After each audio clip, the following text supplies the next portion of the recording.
예, 안녕하십니까.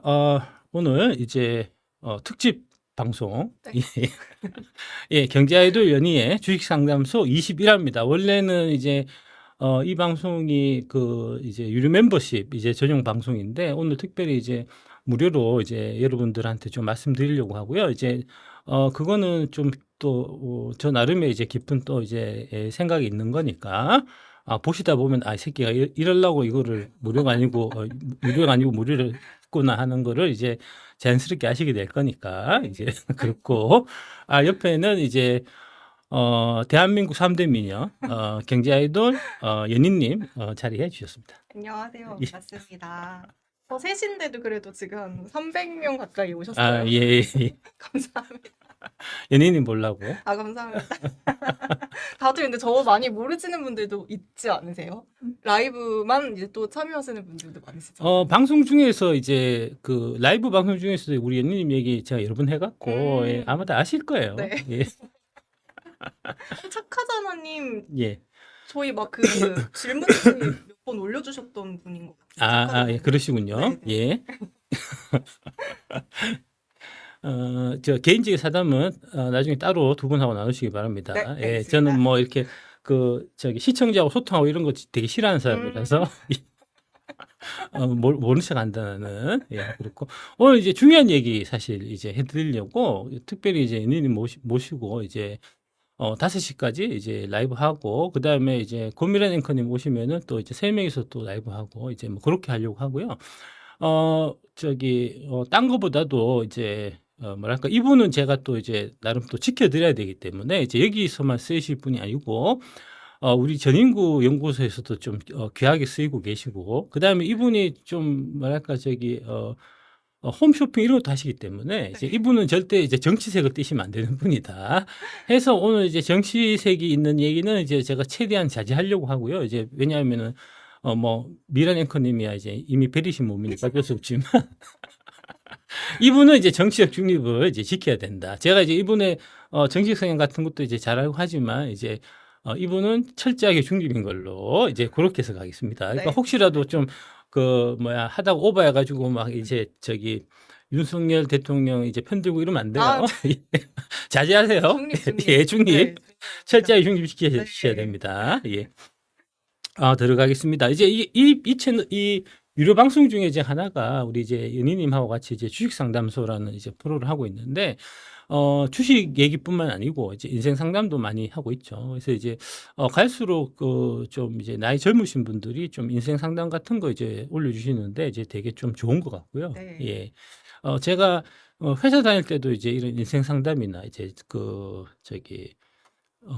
회사 다니다가 되게 이제 어렵고 힘들고 할 때 제가 이제 저하고 이제 상담을 하면은 마음이 편해지고 막 좀 그런 많이 쌤이 또 이제 그거 전공하셨잖아요. 예. 그래서 이제 좀 그래 갖고 상담도 좀 제가 좀 적성에 있지 않나 싶은 이제 진짜 있으세요, 근데. 저 위로를 받아요. 그래? 네, 대리 위로를 받아요. 예. 좋다. 정신 건강에 되게 좋은 프로다. 뭐 그런 거고요. 오늘 이제 준비한 사연 한번 들어가 보도록 하겠습니다. 네, 예. 첫 번째 윤근방님 30대. 월급 관리를 어떻게 해야 될지 몰라서 고민글을 써봅니다. 저는 실수령을 기준으로 350만 원 정도를 벌고 있고요. 1년에 한 번 월급 정도의 보너스가 나옵니다. 모아둔 돈도 또래에 비해서 많지 않아서 결혼을 할 수 있을지도 걱정이네요. 그렇다고 제가 크게 뭐 사치를 하는 것도 아니고 비싼 취미 생활이나 유흥을 즐기는 것도 아닙니다. 월세, 경조사비, 생활비, 교통비, 식비 이렇게 다 빠져나가면 주식이나 적금을 할 수 있는 돈은 없습니다. 다들 어떻게 월급 관리를 하시나요? 이 돈으로는 도저히 자산을 쌓을 수 있을 것 같지 않은데 작가님의 현실적인 조언을 구하고 싶습니다. 이거 읽어보시고 느낌이 어떠세요? 좀 이 새끼 좀 정신 좀 나간 애 같지 않아요? 근데 저는 제 첫 월급이 예. 180만 그래, 원이었는데 그러니까. 네. 그러니까 내가 그 얘기 하잖아, 지금. 아니, 30대 350은 말받지, 새끼가, 진짜. 아니, 350씩 받는데 그거 갖고, 이제 저축할 돈이 없다, 이런 얘기 하면 진짜 배부른 소리 하는 거지. 그죠? 350이면 연봉이 꽤 아니, 그럼요. 30대 초반에 350이면 연봉은 한 6천 정도 되는 거고, 예, 이 보너스도 있으니까. 연봉 6천에서 한 7천, 30대 초반에 6천, 7천이 엄청 많이 받는 거예요. 이 코스로 가면은, 한 40대 가면은 연봉 1억 된다고, 이게. 월세가 많이 나가는 거 아니에요? 서울에 월세가 많은 거 아니에요? 그러니까 일단 네. 이 사연 보내신 분, 니는 돈 많이 벌고 있다, 니 월급 많이 받는 축에 속한다는 사실을 알아야 되고요, 일단. 예? 그래서 이제 욕 좀 먹어야 되고, 네. 옆에 이제 180만 원 이렇게 되게 이제 알뜰살뜰 모으면서 이렇게 이제 지금 성장하는 옆에 연예인 같은 분도 있는데 350만 원 받고도 뭐 저축할 돈이 부족하네 이딴 소리 하면은 좀 뭐랄까 어 뭐라 좀 이제 혼 얄미워. 예, 예. 어디 가서 함부로 그런 소리 하면 욕 듣는다 하는 거는 알고 계셔야 되고요. 예. 그다음에 이제 뭐 사실 월급이 적은 건 아니에요. 450이면 충분히 많이 받으실 만큼 사실 받는 거고요. 근데 이분 사실은 이제 질문하신 그 이 사연을 쭉 보면 이게 뭐랄까 방법을 몰라 갖고 이제 저축을 못 하고 그런 건 아니에요. 예. 방법을 몰라서 저축 못 하는 건 아니고 이제 여기도 나오지만 이제 집세도 좀 내고 네. 예, 교통비도 좀 써야 되고 그다음에 보면은 좀 이제 친구들도 좀 자주 좀 만나시는 것 같고 그다음에 이제 여자들하고도 좀 사귀는 것 같고 유흥을 즐기지는 않는다고 하셨는데. 예예예. 요금을 즐기지 않는다는 거는 조금씩은 한다는 얘기잖아요. 아. 그죠? 친목해 갖고 이제 술도 좀 먹고 이제 젊었을 때 나름 좀 인생도 즐기고 즐기기도 하면서 이제 하다 보니까 돈이 이제 안 모이는 거고 뭐 이런 얘기잖아요, 사실은. 예. 일단은 이제 뭐랄까 그 월급 한 200만 원, 300만 원 직장에 어떻게 돈 모아야 될까? 돈 모으는 방법은 간단합니다. 먼저 저축하고 남는 돈을 쓰면 돼요. 350에서 내가 이제 한 달에 한 200만 원 정도는 모으고 싶다. 그럼 200만 원 모으고 남은 150만 원 갖고 써요. 150만 원까지 쓰다가 이제 그러면은 저기 뭐야 이제 밥 먹을 돈이 없는데 그럼 굶어. 교통비 그럼 그 걸어가. 그러면 될 거 아니야. 따릉이. 예예예. 안 쓰면 되지. 그죠? 여자친구 만나지 마. 여자친구 안 만나도 되고 친구 전화하면 나 지금 바빠 갖고 너 저기 못 만날 것 같아. 만나 갖고 술 먹지 마. 그러면 되잖아요. 그죠? 네. 예. 심플한 거다. 심플한 걸 왜 물어보냐. 다 알면서. 일단은 이제 이런 질문하면 이제 대다수의 이제 경제적 자유를 이제 얻게 해준다는 이제 많은 경제 채널 있잖아요. 그런 데서 이제 이런 식으로 보통 얘기를 하죠. 이제 요 설명해 줍니다. 여기 나오는 거. 홍민정 기자님이 이제 샘머니라는 월급 300만 원 직장인 어떻게 돈 모아야 할까 해서 이제 나온 글인데 첫 번째로 저축할 돈은 무조건 자동 이체하기. 직접 이체는 그러니까 자동 이체 걸어놔야 된다. 빠져나가기. 아까 제가 말씀드린 먼저 적금을 얼마만큼 들어놓고 남은 돈을 써야 된다는 네. 거죠. 그럼 심플한 거죠. 이건 뭐 어려운 것도 아니죠. 이건 뭐 아니 이건 초등학생, 중학생도 다 알 거기 때문에 사실 이것 때문에 질문한 건 아닐 거예요. 이제 제가 그 말씀 뒤에 좀 드리기로 하고 수입의 일부를 저축 계좌나 퇴직 계좌로 자동 이체 설정해 놓자. 매달 얼마나 써야 할지 어느 정도를 저축해야 할지 하는 고민 등을 한 번에 없앨 수 있다. 월급날이면 저축 통장 자동 이체로 통장이 된다 할지라도 매달 자연스럽게 저금을 하고 남은 돈을 자유롭게 쓸 수 있을 것이다. 비록 당장은 궁핍하고 힘들 수 있지만 돈을 저축할 수 있는 기본적인 방법이다. 이제 그렇게 해서 이제 이게 다 이체하고 나면은 남들은 이제 국밥 먹을 때 나는 이제 편의점 가서 편의점 도시락 먹든지 아니면 이제 그것도 안 되니까 이제 편의점 라면 먹든지 이래야 되거든요. 사발면 먹고 이래야 돼. 젊을 때 사발면 좀 먹어도 돼요. 괜찮아요. 그 젊었을 때는 그 저기 좀 몸에 안 좋은 거 좀 먹고 해도 그렇게 몸에 해안 가요. 괜찮아요. 그냥 하면 돼요. 그렇다. 단 당신이 프리랜서이거나 매달 현금으로 돈을 받는다면 매달 정해진 금액을 저축계좌에 입금할 수 있도록 노력하자. 그리고 두 번째로 새로운 빚을 만들지 말기. 집, 차 등 당장 살 수 없는 금액이 아닌 것들은 절대 할부로 결제하지 말자. 예를 들어 30만 원 코트를 뭐 이런 거 할부 결제 이런 거 하면 이제 나 비싸니까 심플한 거 다 아는 방법인데 네. 그런데 이제 지금 뭐 쭉 있고 뭐 이런데 예산 계획 세우고 막 쭉 있고 이런데 뭐 딴 데 가도 다 똑같은 얘기하고 뭐 심플한 거니까 문제는 그게 아니라는 거죠. 지금 이 질문을 하신 분의 주요 핵심 골자는 그게 아니라는 거죠. 네. 저축하는 방법을 몰라서 저축을 못하는 게 아니라는 거죠. 나는 이제 젊었을 때 젊은이로서의 좀 누리는 것도 좀 누리고 싶고 그다음에 이제 친구들하고도 좀 친하게 지내고 싶고 그다음에 이제 사교 활동도 좀 하고 싶고 이제 우리 연인님 같이 이제 예쁜 아가씨 있으면은 이제 만나 갖고 이런 예쁜 아가씨가 더치페이 하자 하면 안 만나 줄 거 아닙니까? 그죠? 밥을 내가 사야지. 그렇지 않나요? 더치페이 하자 그러면 좀 재수 없지 않나요? 말 조심해야 돼 이거. 네. 예. 아니 차도 좀 이제 자기가 뭐 어디 렌트를 하든 아니면 작은 차라도 데리고 와가지고 이제 그 저기 뭐야 이제 그 데이트 끝나고 집에 데려다 주고 이래야지 좀 만나주고 주고 싶죠, 그죠? 예, 전철 타고 같이 가 이러면 좀 그렇잖아요, 그죠? 얼굴이 되게 잘생기지 않은 이상, 그죠? 예, 그런 거잖아요. 근데 그런 것도 하고 싶다는 거잖아요. 그런 것도 하고 싶고 돈도 모으고 싶으니까 거기서 갈등이 생긴다는 거잖아요. 다 욕심이 난다. 다 욕심 난다는 거죠. 예, 음. 그러니까 요걸 한번 보시죠. 이제 네. 법률스님의 이제 돈 관련된 문제, 요 상담하신 게 있어요. 이제 요 나이가 지금 이제 불로 처리했는데 지금 질문하신 분하고 나이가 좀 유사한 것 같습니다. 돈에 관한 보시죠. 고민인데요. 한두 살 나이를 이제 먹어가면서 돈이 참 중요하구나 이렇게 좀 느끼고 있어요. 네.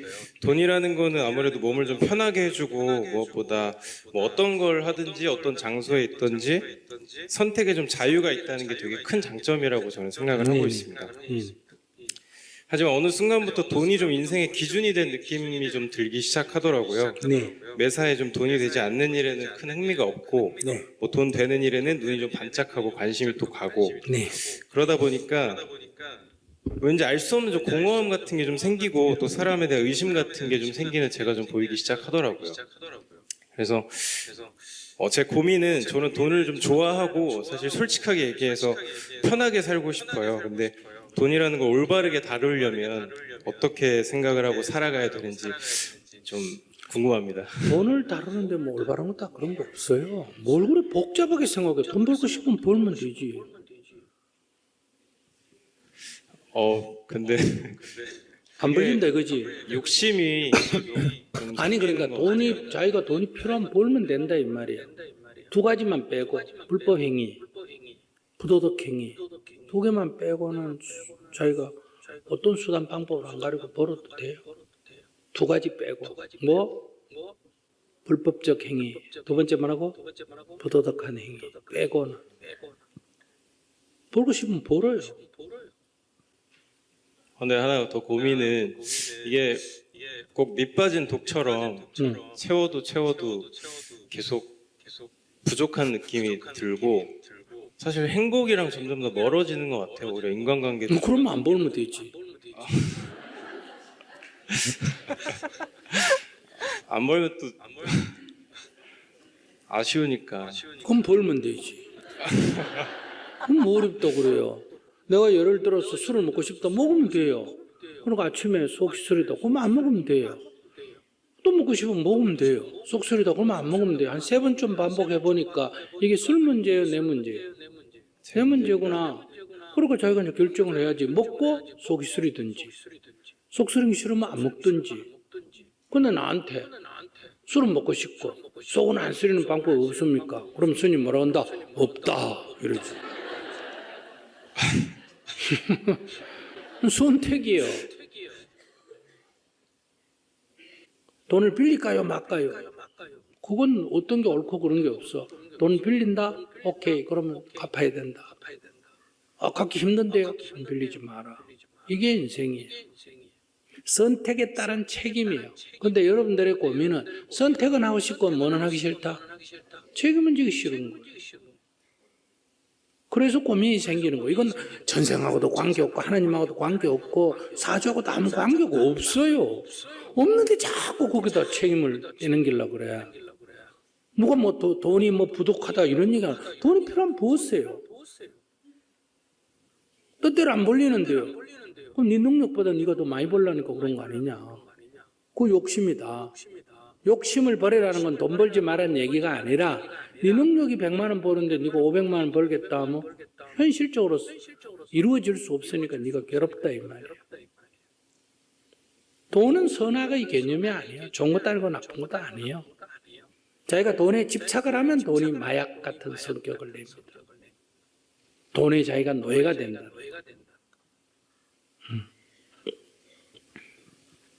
돈도 뭐 잘 쓰면 얼마나 칭찬됐습니까? 돈을 저 요즘 북한에서 식량이 부족하다 할 때 보내면 복 지는다 이러잖아요. 그러니까 쓰면 좋은 거예요. 그러니까 어떤 거든 이 존재 자체는 좋은 것도 아니고 나쁜 것도 아니에요. 그걸 어떻게 쓰느냐.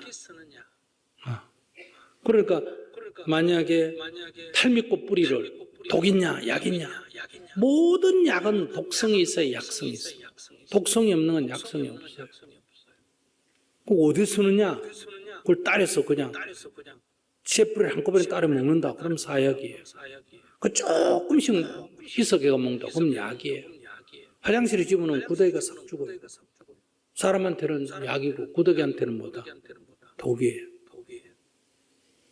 그러니까 돈 자체는 좋은 것도 아니고 나쁜 것도 아니에요. 자기가 필요하면 필요한 만큼 벌면 되고 뭐 안 벌리면 벌린 만큼 맞춰서 살아라.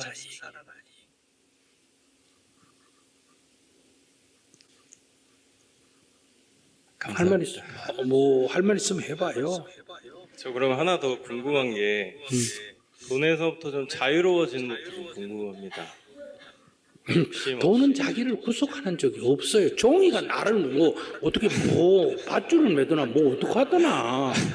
돈은 여기 가만히 있는데 왜 내가 난리여. 돈은 자기를 구속한 적이 없어요. 맞는 이해가 것 같습니다. 돼요? 예.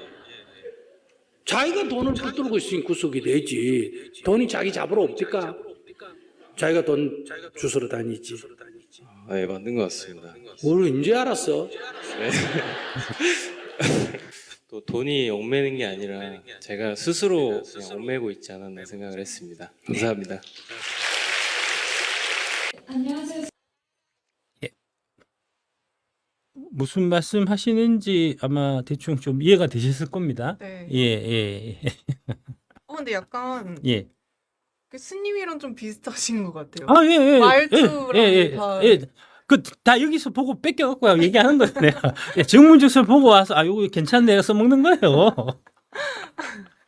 지금 작가님께서 말씀해 주신 건 줄 알았어요. 예.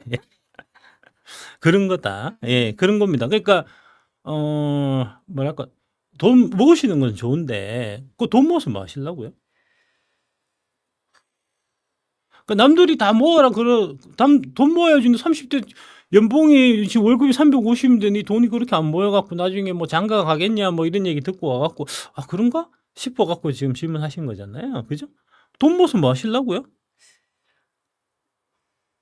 그러니까 지금 이제 경제 채널이 이제 경제적 자유를 갖고 이제 40대 때 돈 많이 버는 이제 일확천금 할 수 있는 방법을 가르쳐준다는 거 아닙니까? 이제 급등주도 잡아주고 아니면은 이제 뭐 코인이나 이런 거, 그 다음에 뭐 부동산 이렇게 해서 이제 불로소득 한 방 때려갖고 그래서 이제 10억이든 뭐 20억이든 100억이든 만드는 방법을 가르쳐 줄 테니까 이제 강의료 이제 한 100만 원짜리 수강해갖고 그 방법을 배우라는 거잖아요. 그래서 배웠어요. 배워갖고 40대 때 이제 뭐 10억을 벌든 20억을 벌든 100억을 벌든 벌어갖고 이제 은퇴하고 뭐 할 거예요? 은퇴하고 행복할 것 같아요? 100억 있고 10억 있고 20억 있고 100억 있고 그 다음에 이제 은퇴해서 이제 집에서 놀면 하루 이틀이야 놀면 재밌고 신나고 하겠지만 그거 얼마나 갈 것 같아요? 6개월 1년도 못 갑니다. 이분도 마찬가지예요. 돈을 모아야 되겠다. 돈을 모아서 뭐 하시려고 모으려고 하는 겁니까? 결혼.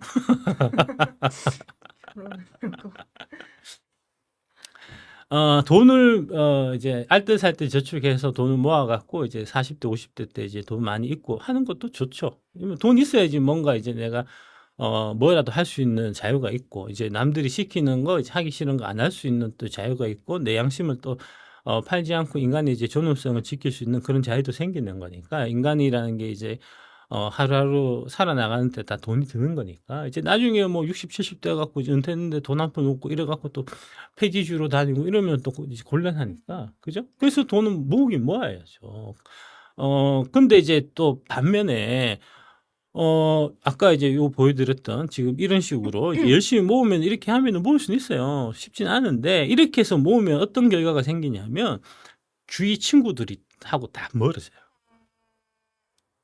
아니 친구들하고 만나서 이제 뭐 술도 한잔 하고 이제 뭐 주말에 같이 뭐 이제 잡담도 하고 하면서 이제 이게 교류가 있어야 그래서 친구가 주위에 좀 남아 있고 한데 이제 이렇게 해서 악랄하게 이제 350만 원 받아갖고 이제 뭐 한 300만 원 저축하고 50만 원 갖고 이제 죽을 똥 살똥해서 매달 300만 원씩 저축해갖고 나중에 이제 50, 60 돼서 이제 100억 모았다 쳐. 모아서 뭐 하려고. 주위에 친구들 아무도 없고 혼자서 덩그러니 있으면 그 돈 갖고 뭐 할 거예요 또? 근데 그런 사람들이 또 돈 쓸 줄도 몰라요. 그래 그렇게 모았으니까 당연히 돈 어떻게 써야 될지도 모르지. 뭘 갖고 즐겨야 될지도 모르지. 허망하잖아. 그럴 때 이제 허망할 때 이제 와갖고 뭐 이제 그 사기꾼들이 와서 이렇게 이제 막 가문 이술로 막 꼬시고 이러면 또 성 넘어가갖고 그 100억 엄청나게 이제 알뜰살뜰 해갖고 진짜 청춘을 바쳐서 모은 돈을 한 방에 또 사기꾼 입에 또 털어넣어준다. 그러니까 무슨 얘기냐면 돈 모으고 하는 거는 사실 답이 없는 거예요. 다만 이제 자기가 뭐랄까 이제 선택이죠. 선택해서 나는 돈을 좀 이제 열심히 차곡차곡 모으는 거에 좀 이제 취미를 들여야 되겠다. 나는 그게 마음에 들고 행복하다. 주위에 친구들하고 안 만나도 돼. 나 친구 만나서 술 먹고 하는 것도 싫고 그냥 돈만 바닥바닥 모으면 되고 주위에서 뭐 뭐 수전노네 구두쇠네 뭐 얘기하고 나하고 친구 안 놀아줘도 상관없고 나는 돈만 이렇게 통장에 돈만 차곡차곡 쌓이는 거 보면 행복해. 그러면은 그렇게 행복하게 하고 대신에 이제 친구들하고 이렇게 이제 뭐 멀어지고 뭐 그런 거는 내가 또 감내하면 되고. 그죠? 반대로 나는 친구들 막 사귀는 거 좋아하고 이제 주위에 뭐 여자들하고 연애도 하고 이제 젊었을 때 젊은 거 즐기는 것도 좋고 해갖고 막 350만 원 받아갖고 물론 350만 원 넘어서 쓰면 안 되겠죠. 일정 부분 이제 미래를 위해 갖고 뭐 50이든 100만 원이든 뭐 좀 뭐랄까 이제 좀 뭐 따로 저축은 해놔야 필요는 있겠죠. 그지? 한 그 정도 빼고 딱 이제 저축할 거 빼고 있는 한도에서 즐기면서 이제 뭐 젊었을 때 인생을 누리고 살고 뭐 그것도 괜찮아요. 문제는 뭐냐 하면은 이제 분명히 선택이고 그 선택에 따른 반대급부가 있는데 네. 나는 선택해놓고 반대급부는 받기 싫다는 이 뭐랄까 이제 놀부심보를 갖는 게 항상 문제라는 거죠. 돈은 막 쓰고 나는 맨날 얻어먹고 그 다음에 이제 친구들은 막 사주고 나는 계좌에 이제 잔고가 계속 쌓이고 쟤는 이제 내 맨날 사주는데 친구는 계속해서 이제 돈이 안 모여서 가난해지고 그러면은 관계가 당연히 이제 오래 유지될 수가 없고 이제 서먹서먹해지고 이제 헤어질 텐데 멀어질 텐데 이제 그런 거 없이 제가 이제 일방적으로 희생해 갖고 나를 맨날 사주고 이제 근희 씨 같이 예쁜 사람이 갑자기 이제 나한테 확 반해 갖고 지 돈 갖고 와갖고 이제 막 삼백에 가면서 이제 연애하고 나중에 결혼까지 해주고 돈도 다 갖고 들어오고 그런 거를 그런 좀 이제 황득된 것들을 사람들이 이제 바라기 때문에 사실은 이제 마음이 이게 뭐랄까 딱 이 확신이 안 들고 이제 마음이 되게 불편하고 불안하고 이렇다는 거죠. 아까 이제 그 질문하신 분 젊으신 분 요 이제 그 법륜스님한테 이제 질문하신 분이 계속 이제 말이 왔다 갔다 하듯이 이제 그렇게 된다는 거죠. 그러니까 그렇게 하시면 안 되고 내 삶의 주인은 나니까 내가 선택하고 그 선택에 대한 결과는 내가 받아들이고 내가 내 계획을 세우고 내 계획을 내가 주체적으로 이끌어 간다는 부분이 중요한 거지. 돈을 많이 모으면은 저축 많이 해갖고 돈을 이제 적금을 많이 들면 많이 들수록 훌륭한 사람이고 적금 드는 게 하나도 없는 사람은 실패한 인생이고 그런 건 아니라 자기 선택이다. 예, 자기 선택이고 선택에 대한 결과만 받아들이시면 된다는 겁니다. 예, 제가 이제 옛날에 얘기 들었을 때 그 에코프로 그 이동철 회장님이 젊었을 때부터 그렇게 남한테 밥 사주는데 돈을 안 아끼셨다고 하더라고요. 그러니까 남한테 밥 사주는데 돈을 안 아꼈으니까 항상 잔고는 텅텅 비었겠죠. 하지만 사람들이 생겼잖아요. 그쵸. 그래서 그 사람들 생긴 그 사람들을 기반으로 해서 사업을 해갖고 지금 엄청난 뭐 몇 조 원 되는 재산을 가진 부자가 되신 거잖아요. 그러니까 이거는 정답이 없는 거예요, 사실 인생이라고 하는 게. 다만 내가 주도적으로 이제 내 인생을 내가 이끌어가고 그거에 대한 선택을 하고 선택에 따른 결과는 겸하게 받아들이고 이런 자세가 사실 중요한 거지. 대개의 경우에 보면은 이제 이 좋은 거는 다 챙기고 이게 좋은 게 챙겨짐에 따른 당연히 반대급부로 나쁜 게 따라오는 건데 그 따라오는 것은 이제 거부하고 싶고 하는 부분에서 항상 문제가 생긴다. 뭐 그런 얘기 말씀드리겠습니다. 아마 좀 현실적인 도움이 되지 않으셨을까 싶습니다. 두 번째 가시죠. 어린님 30대. 작가님, 제가 2차전지 주식에 처음 투자한 지 올해 말이 되면 3년이 됩니다. 처음에 투자를 했을 때는 소액이라서 그동안 물타기, 불타기를 하다 보니까 작년 하반기에 마이너스로 돌아섰습니다. 물론 지금 가지고 있는 2차전지 주식들은 일부는 매도하겠지만 상당 부분 27년까지 투자할 계획입니다. 이유는 에코프로비엠이 2027년에 양극재 70만 톤 캐파가 달성 계획이라는 IR 자료에 의해서입니다. 작가님께서는 오랜 세월 증권업 종사 경험에 의해서 투자의 최소 기간은 3년이라고 말씀을 하셨는데요. 이에 대한 자세한 설명, 그리고 작가님께서 25년 12월 31일까지 단 한 주도 팔지 않겠다라고 구체적인 날짜를 명시하신 이유도 궁금합니다. 예. 3년이라고 말씀드린 거는 이제 뭐랄까 제 경험칙이다라고 말씀드렸죠. 이제 그 경험을 하나 말씀드리겠습니다. 제가 이제 2000년도 요 무렵에 제가 이제 그 대한투자신탁, 지금은 이제 하나증권의 이제 그 자산운용본부, 고유자산운용팀, 저희가 이제 대략 한 3천억 정도 그때 운영하는 큰 기관이었는데, 회사 재산으로. 그때 이제 그 팀에 제가 펀드 매니저였어요. 그때 당시에 우리가 이제 GS건설이라는 주식을 이제 많이 떨어져 갖고 요 가격대, 대략 해서 이제 한 5천 원대 가격대 많이 샀었습니다, 우리가. 쭉 사는데 보시듯이 이제 이게 월봉이에요. 2000년 뭐 1월부터 해서 보면은 1년 내내 떨어졌고요. 네. 쭉 떨어지다가 이제 마지막으로 이제 2021년 들어갔고 요 연말 연초에 이제 크게 3,100원까지 빠지면서 이제 이때 당시에 그 금융기관에 이제 손절매라는 규정이 있어갖고 이제 손절매에 걸려갖고 다 손절을 쳤습니다. 예. 그런 일이 있었고요.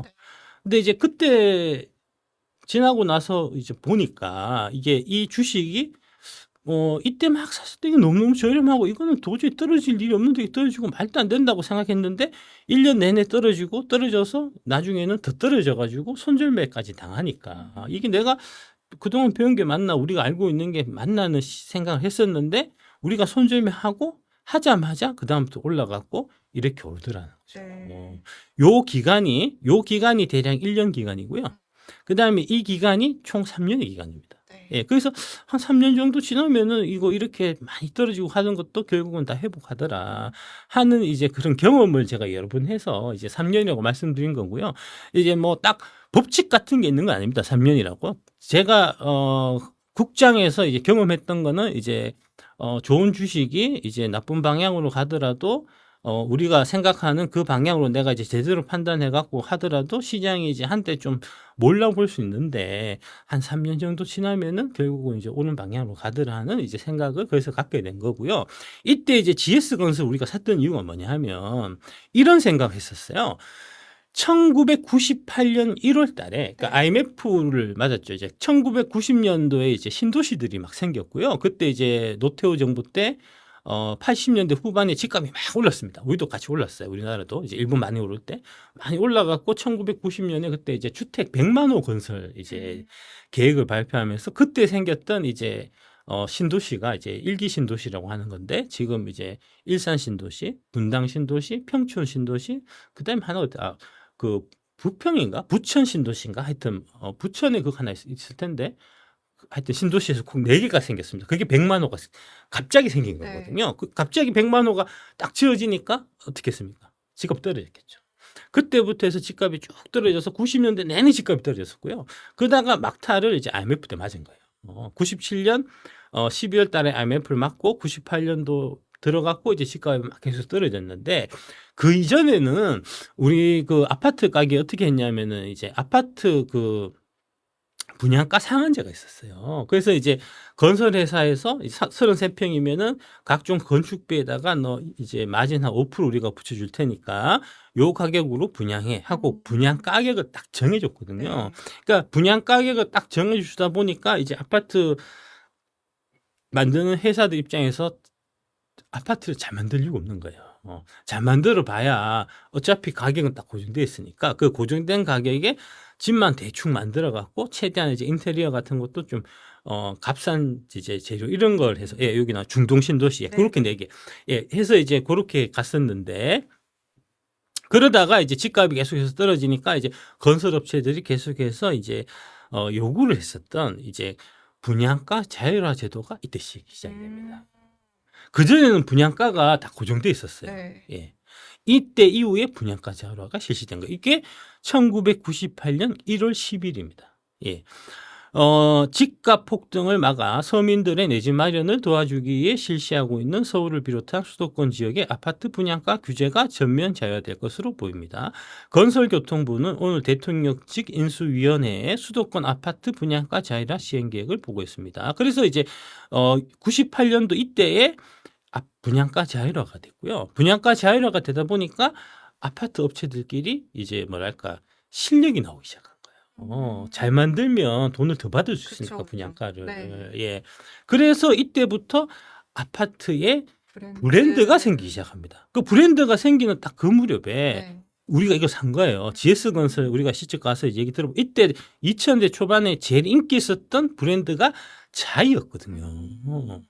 그래서 자이는 동일한 이제 아파트 33평이라고 하더라도 이제 뭐 좀 지방의 중소형 건설사들이 이제 참 이름 없는 애들보다 몇 천만 원씩 또는 몇 억씩 더 받았단 말입니다. 그러니까 이게 앞으로 이런 식으로 이제 아파트 브랜드화가 되고 그러면은 이제 이 중소업체들은 이제 좀 뭐랄까 못해지고 이제 이 브랜드 좋은 애들이 그 수주 같은 것도 많이 받고 해갖고 이제 좋아지겠구나 해서 우리가 자이를 산 거예요.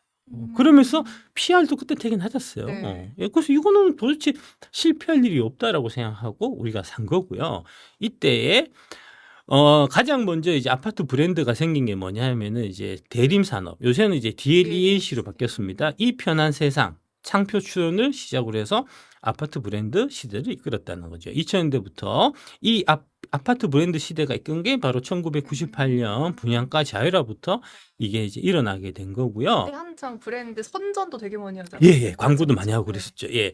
2000년대 국내 경제의 급성장과 함께 주거에 대한 인식이 바뀌기 시작하면서 아파트 이름도 현대아파트, 대우아파트 등 기존 건설사명을 딴 명칭이 아닌 브랜드 네임으로 바뀌기 시작했다. 그 시발점에 이 편한 세상, 내미안 그리고 초창기에 자이가 있었고요.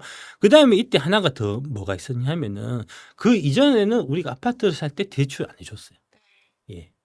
대출 없이 샀어요. 현금으로. 현금으로. 네. 현금으로 저축해서 모아갖고 그 돈 갖고 이제 아파트 분양가 상한제에서 그 가격 이제 정부에서 이 가격 이상 받지 마 해서 그거 딱 해서 내가 예금을 해서 모아둔 것만 갖고 살 수 있었어요. 진입 장벽이 좀 있네요. 예. 네. 그러니까 이제 대출은 기업들한테 주는 거지 개인들이 집 샀는데 대출을 한다고 있을 수 없는 일이었어요.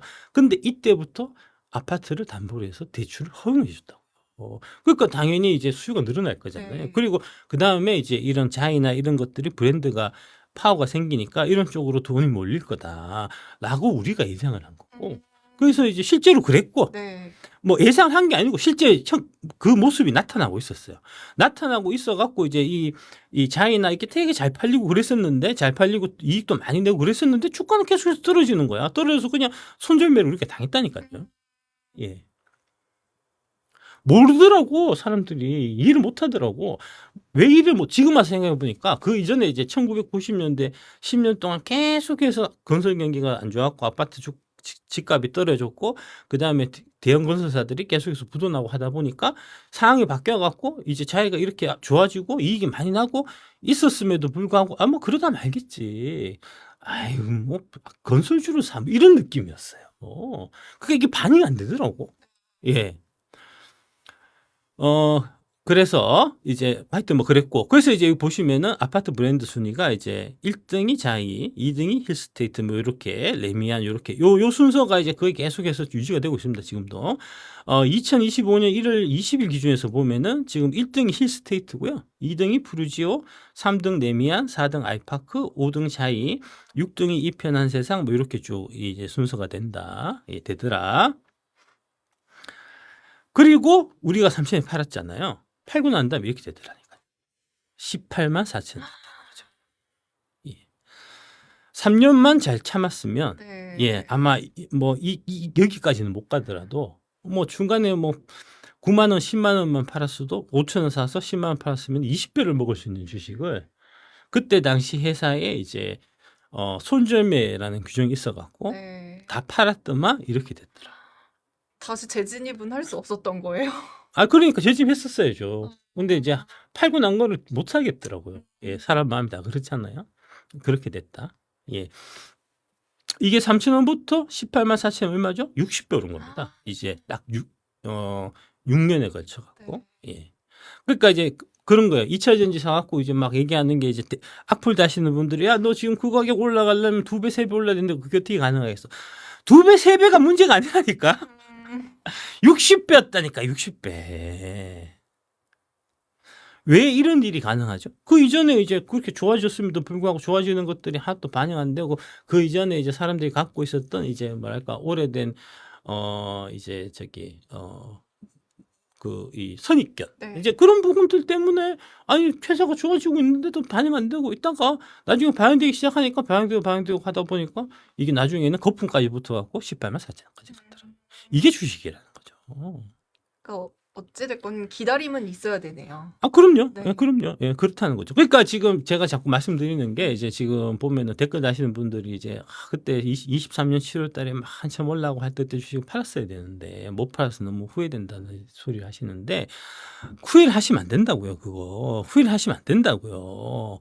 후회를 하시면 그 가격이나 아니면 본인 산 가격으로 해서 이제 뭐랄까 본인이 이제 물 타고 해갖고 이제 단가가 평균 단가가 떨어진 걸 기준으로 해서 원금 근처가 오게 되면은 팔게 돼 있단 말입니다. 팔고 나서 또 이렇게 된다.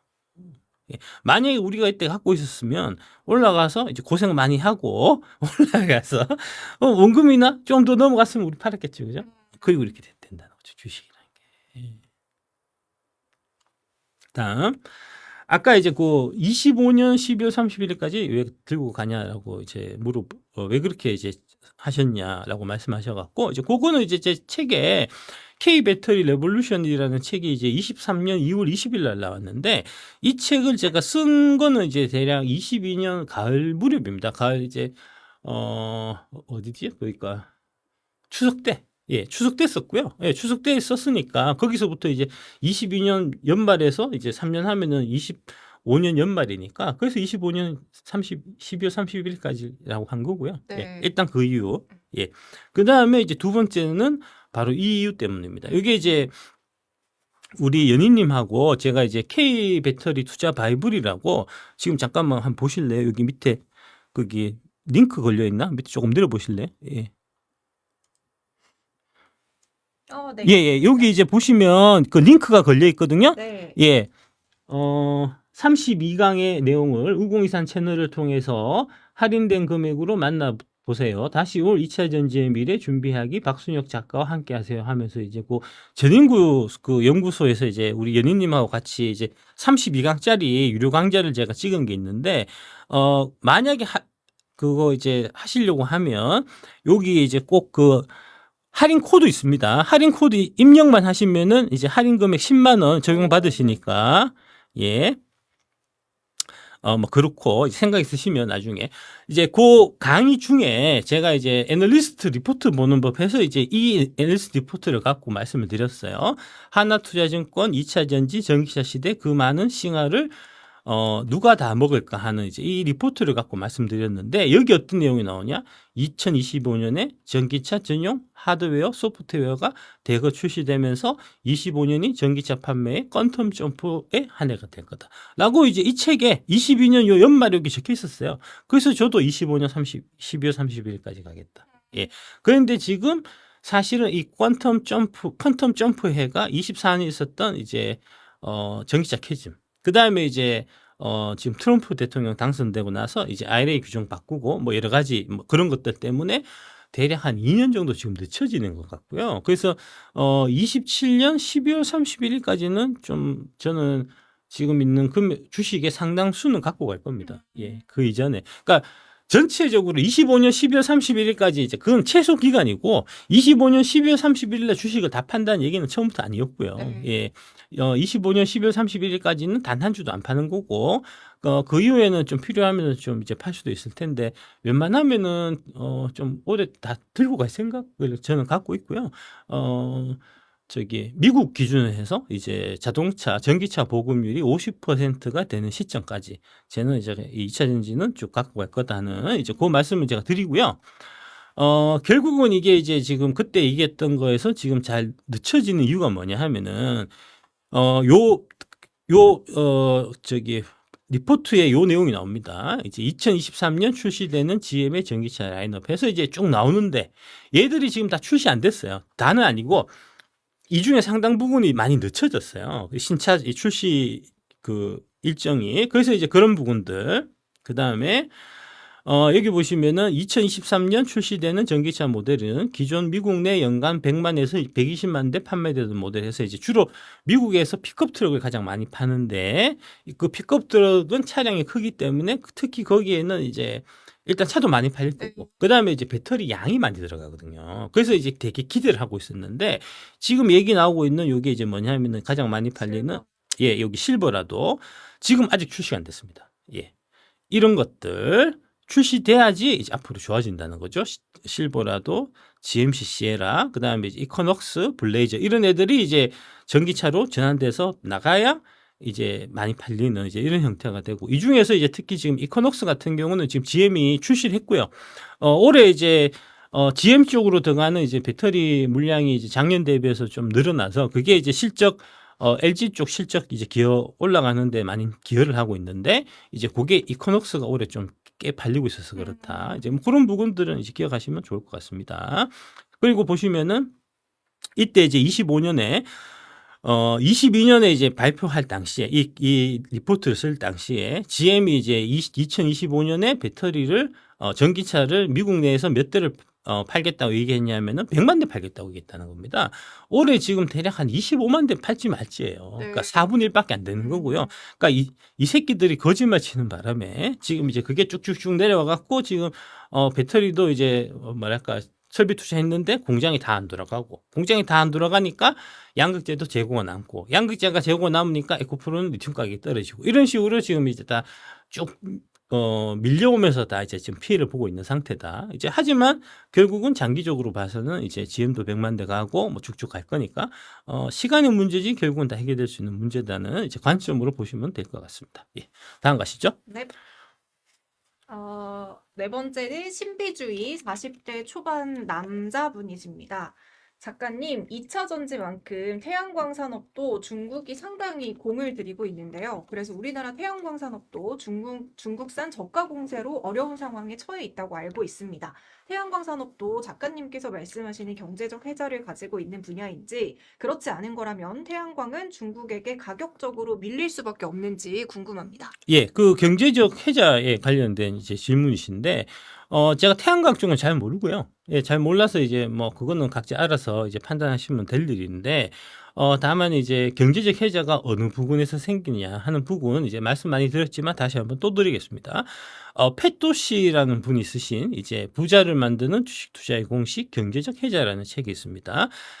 이 책에 그 내용들이 있어요. 해자는 이런 부분에서 생긴다 해서 첫 번째 해자는 무형자산에서, 두 번째 해자는 전환비용에서, 세 번째 해자는 네트워크 효과에서, 네 번째 해자는 원가 우위에서 이제 나타난다. 그러니까 지금 이제 그 태양광 산업이 이런 무형자산이라든지 전환비용이라든지 네트워크 효과라든지 원가 우위라든지 하는 부분이 있느냐 하는 부분을 본인이 생각해보고 판단하셔야 되고요. 그 판단한 결과에 따라 갖고 이제 투자를 하시는 거고 나중에 이제 본인의 생각이 맞았으면은 그 기업은 무너지지 않는 기업이 될 테니까 나중에 이제 무너지지 않고 성장하는 데에 따른 보상을 받으실 거고 만약에 내 판단이 잘못됐다 하시면 그러면은 손을 보시겠죠. 이제 그렇게 접근하시면 될 것 같고요. 예.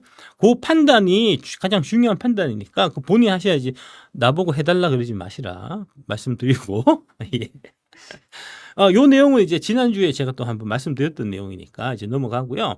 결국은 이제 이 제품이 스페셜티냐, 코모디티냐 하는 부분이 중요하다는 겁니다. 이제 이것도 마찬가지로 지난주에 우리 이제 유료 멤버십에서 이제 그 박수현 앵커님하고 제가 지금 말씀 많이 드렸던 부분인데 코모도티라는 건 뭐냐 하면은 이제 차별성이 없는 제품이에요. 예. 스페셜티는 뭐냐 하면은 차별성 있는 제품이야. 그러니까 내가 차를 타고 이제 멀리 30분, 1시간 여행해 가지고 가서 먹는 맛집은 스페셜티고 그냥 배고파 갖고 저 나가서 동네에 이제 아무 뭐 식당 가 가지고 먹는 음식은 코모도티라는 거죠. 제품도 마찬가지라는 거죠. 이제 지금 이제 현대 사회로 들어오면서 이제 많은 것들이 서로 이제 뺏기게 하고 장사 잘 되면 이제 똑같은 거 옆에서 바로 만들고 막 이런 식이 되기 때문에 대다수의 제품이 처음에는 스페셜티로 시작됐다가 나중에 다 코모도티화되고 코모도티가 되면은 결국은 이제 내 원가를 내 이제 마진을 깎아 갖고 손님을 유치할 수밖에 없는 그래야 이제 시장 점유율을 지킬 수밖에 없는 그런 상황이 되기 때문에 이제 코모도티를 파는 회사들은 이제 오래 못 가는 거고 그래서 이제 이 회사의 제품이 코모도티냐 스페셜티냐 항상 좀 따져봐야 되는 이제 뭐 그런 얘기고요. 대표적으로 이제 스페셜티라고 할 수 있는 게 바로 애플이라는 거죠. 예, 그래서 애플의 가치가 거기서 생기는 거고 아 애플은 스페셜티를 만든 회사구나 해서 워렌 버핏이 이제 2017년인가 그때 이제 왕창 샀다는 이제 그런 얘기인 거죠. 예. 다음, 그러니까 이제 대체가 가능하냐, 그렇지 않느냐 하는 부분이 이제 되게 중요한 거고요. 그래서 대체가 가능하지 않은 제품은 부품을 팔더라도 장비를 팔더라도 3사한테 다 팔 수 있게 된다는 겁니다. 그래서 이제 여기 보시면은 장비의 PNT 같은 경우는 LG엔솔도 들어가고 삼성 SDI 들어가고 SK홈도 들어간다. 네. 그래서 이게 이제 PNT가 장비 중에서는 제가 이제 제일 괜찮은 주식이다라고 이제 거듭 말씀드렸고 그 말 듣고 혹해갖고 우리 연희님이 카카오 팔아갖고 PNT 사셨다. 맞아요. 예. 연희님이 산 금액하고 지금 금액하고 크게 차이 안 난다. 예. 뭐 그렇고요. 그래서 이제 이 밸류 체인표 이게 이제 사실 되게 중요하고요. 이제 보면은 요거 정리를 이제 애널리스트들이 이제 열심히 한 부분들이 있는데 이제 그거 항상 좀 유심히 보셔야 되고 그래서 이걸 잘 봐놓으면 최근에 LG엔솔 잘 나가잖아요. 네. LG엔솔 잘 나가면은 LG엔솔하고 관계 있는 이런 애들이 또 쭉 따라서 잘 나가게 되는 거니까 그 다음에 보시면은 이제 이 한국 업체들만 사실은 이제 우리가 그 얘기를 계속 듣기 때문에 이제 한국만 보면 안 되고 여기 보시면 응급제 같은 경우는 이제 뭐 요런 외국계 회사들 있잖아요. 분리막도 마찬가지로 이제 도레이나 세미코프나 뭐 이런 이제 동박도 마찬가지로 외국계 이런 이제 외국계들도 다 같이 이제 우리하고 동일하게 경쟁하는 이제 경쟁 상대고 그다음에 이제 얘네들이 외국계 제품을 LG엔솔들도 받아서 쓰고 하기 때문에 국내뿐만 아니라 해외 업체까지도 이게 반드시 파악하고 있어야 된다는 거고요. 다음 한번 보시면 그래서 이제 아까 대표적으로 이제 투자를 하면 안 되는 코모더티에 해당되는 제품이 여기 분리막이나 동박 같은 것들이라는 네. 겁니다. 반대로 이제 양극재 같은 경우는 지금 여기에 LG엔솔에서 LG화학, LNF, 포스코케미칼, 유미코와 니치아 거를 쓰는 걸로 돼 있지만 지금 유미코와 니치아는 다 빠졌어요. 3사 것만 쓰는 거고요. 그 다음에 삼성 SDI는 그 에코프로비움이 독점하고 있는 거고요. SK온도 거의 마찬가지라는 겁니다. 그러니까 이거는 양극재는 이 절대적인. 예, 절대적인 이제 스페셜티에 해당되는 제품이 되는 거고 반대로 이제 다 기타 소재들은 코모도티가 된다는 거죠. 특히 대표적인 코모도티가 분리막하고 동박이라. 분리막 투자 많이 되어 있는데. 예. 우리 연희님께서 왕창 물리 계신 종목이 바로 SKIT다. 예. 심각하게 물려 있습니다. 그 분리막 업체 시장 순위를 보시면 이게 이렇게 돼 있다는 거죠. 중국의 세미코프, 센코프라는 회사, SKIT, 그 다음에 시노마, 아사히카세이, 도레이 이게 다 상위권에 있는 회사들이잖아요. 근데 이제 SKIT 상장할 당시에는 이제 마치 SKIT가 세계 최고의 분리막 업체인 것들은 맞아요. 막 공모가도 엄청 공- 예, 높았어요. 그때는 다 몰랐으니까 나도 네. 그런 줄 알았어요. 음. 그때는 21년도에는 그래서 사람들이 후딱 이제 속아갖고 상장할 때 20종가 뭐 이렇게 맞아요. 거의 이제 최대어라고 최대어라고 하면서 네. 그랬었던 거죠. 그때 이제 뭐랄까 완전 낙가마 주식이었던 셈이죠. 그러니까 이제 좀 밸류에이션보다는 좀 이제 스토리로 좀 많이 이제 부풀려졌던 이제 그런 주식이고요. 여기 보시면 샘코프하고 이제 그 다음에 아사히카세이 토레이가 여기 보시면은 LG 엔솔 여기 다 있어요. 생코프, 토레이. 그다음에 이제 이게 시니언가? 요게 어디서 할 겁니다. 이게 시노마. 예. 그러니까 분리막을 이제 LG 엔솔이 분리막 쓸 때 SKIT 것만 쓰는 게 아니고요. 토레이도 쓰고 뭐 이렇게 나눠 쓴다는 거죠. 이러면은 얘네들이 이제 서로 여기 계속 납품을 유지하기 위해서는 이제 경쟁적으로 이제 가격을 납품 단가를 낮춰야 되기 때문에 그러다 보면은 이게 이제 계속해서 이제 실적 압박을 받을 수밖에 없는 동박도 마찬가지라는 거죠. 동박도 보시면은 전 세계 2차 전지 동박 점유율이 SK 넥실리스가 22% 제일 크긴 하지만 왓슨, 창춘 뭐 이렇게 쭉 된다. 이런 애들이 쭉 있다. 그래서 이제 보시면은 동박을 우리 것만 쓰는 게 아니고 여기 왓슨이나 CCP 이런 애들 쓴다는 거죠. 여기 CCP 있죠. 여기 CCP가 여기 없나? 하여튼 뭐 창춘이 CCP일 겁니다. 이런 식으로 된다는 거죠. 그 다음에 또 하나 이제 또 조심하셔야 될 게 뭐냐면은 이 출처가 SNE 리서치잖아요. 네. 얘 거는 좀 걸러서 봐야 돼요. 어, SNE 리서치는 못 믿을 자료들이. 저번에도 한번 말씀하셨죠. 네. 이게 SNE 리서치를 기준으로 해서 SK 넥실리스가 동박 세계 1위다라고 우리나라 사람들은 다 알고 있는데 사실은 요 밑에 보시면 중국 베이징에 본사를 둔 시장 조사 업체인 QY 리서치의 조사 결과에서는 2021년 기준 누오데가 12%로 1위며 SK 넥실리스가 9%, 일진 머티리얼스가 8%로 각각 2, 3위를 차지하고 있다. 다르잖아요, 이렇게 봐. 이렇다니까. 대한민국 언론들은 다 거짓말하기 때문에 NSN 리서치라도 마찬가지예요. 그냥 아니 다 공신력 있는 데서 얘기하니까 맞겠죠. 안 그렇다니까. 안 그럴 가능성도 많아. 우리나라는 거대한 거짓이 이게 이 좌우하는 나라이기 때문에 그런가? 그렇지 않아요. SN 리서치니까 공정하게 얘기. 아니 뭐야 그 여론조사 이제. 대통령 지지율 여론조사 이런 것도 다 속이는 나라가 우리나라인데 이러니까 SK 넥실리스가 세계 1위라니까 1인가 보다. 이건 정말 순진한 생각이에요. 그렇다. 예, LG 에너지솔루션이 SK 넥실리스뿐만 아니라 롯데 에너지 머티리얼스, 소르스 첨단 소재, 왓슨 등으로 공급을 다양하다. 당연한 겁니다. 이거는 공급을 다양해야 이제 이 단가를 서로 이제 납품가를 이제 경쟁을 붙여갖고 이제 유지를 해서 이제 LG 에너지 솔루션의 이익을 지킬 수가 있기 때문에 당연한 거예요.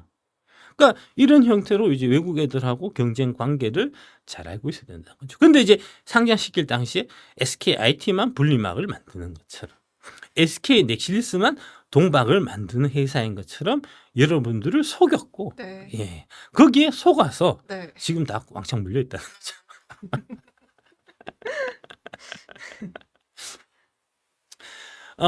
이제 이 분리막 관련돼서 이제 한번 쭉 말씀을 드릴게요.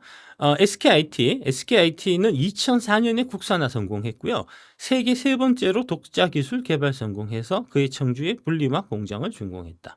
그러면 세 번째면 앞에 두 번째가 있을 거잖아요. 그 앞에 두 번째가 일본의 아사히 카세이하고 도레이라는 겁니다. 예. 당시에 일본 아사히 카세이하고 도레이가 글로벌 시장의 70%를 점유하고 있었고 나머지 30%는 중국 애들이었고 이랬다는 거죠. 2006년 도레이로부터 특허 침해 소송당해서 3년 소송 끝에 최종 승소를 했고 SKIT가 2007년 세계 최초 축차 연신 공법을 개발해서 고객 니즈에 맞게 분리를 만들 수 있게 됐다. 2010년에 증평 공장 준공했고 2012년에 전기차용 라인 증설해서 2018년 중국, 2019년 폴란드에서 현지 생산 시작해서 2019년에 분리막 분사해서 SKIT 설립해서 2021년에 상장했다. 예, 상장할 때 뻥튀기 엄청 해갖고 여기 물리신 분들 많다. 피해자들 많은데 그 피해자 중에 한 분이 이분이시다. 예, 큰 피해자다 이분이. 예, 그런 얘기고요. 예, 2022년 기준 캐파 1515억 3천만 제곱미터로 세계이다. 이게 지금 문제가 이런 거예요. 그러니까 결국은 이렇게 되면은 이제 원가를 싸게 납품해야지 납품이 계속 유지가 되는데 그러면은 내가 내 원가를 낮춰야 되니까 네. 내 원가를 낮추는 방법이 공장을 크게 짓는 거예요. 그러니까 SKIT만 크게 짓면 아무 상관이 없는데 딴 애들은 노냐고. 얘들도 다 크게 짓지. 크게 서로 크게 짓기 경쟁하다 보면은 다 같이 이제 크게 지어갖고 가동률이 안 나오니까 적자를 보게 되는 거죠. 구조가 그렇게 된다는 거죠. 그래서 이 커머더티가 위험하다. 다음 LG는 2015년에 분리막 사업을 매각을 했어요. 매각하고 LG화학이 6년 만에 다시 만든다는 거 아닙니까? 보니까 SKIT가 분리막 해갖고 돈 버는 거 보니까 저거 옛날 우리도 했던 건데 배 아픈데 우리 다시 하자. 일단 이제 옛날에 기술이 있었지만 그 사이 안 했으니까 좀 우리 까먹은 거 있으니까 그러면은 이제 딴 애들하고 협상할까? 이제 같이 합작 법인할까? 그래갖고 일본의 도레이하고 합작해갖고 300억 원에 2015년에 도레이한테 300억 원에 분리막 사업 매각했다가 2021년에 도레이와 손잡고 지금 재진출한다는 거잖아요. 그럼 더 SK는 점유율이 LG 쪽을 못 들어가는 거죠. 음, 예, 예. LG 누구야? 누구죠? 회장님. 최 LG엔 소리고 회장님 있어요. 권영수 회장님께서, 권영수 회장님께서 아니 저 SK 저 새끼도 우리 그 기술 훔쳐갖고 저 배터리 만든 애들인데, 쟤들 지금 분리막 쓰고 있어 이 새끼들이 정신이 이래갖고 야 다 빼했다는 거 아닙니까? 내가 그 얘기를 이제 그 기자분한테 듣고 여러분들한테 다 전달한 내용이에요. 그거 듣고 와서 한 얘기야 나도. 그거 당연하죠. 왜 경제 사건을 왜 써? 빼지.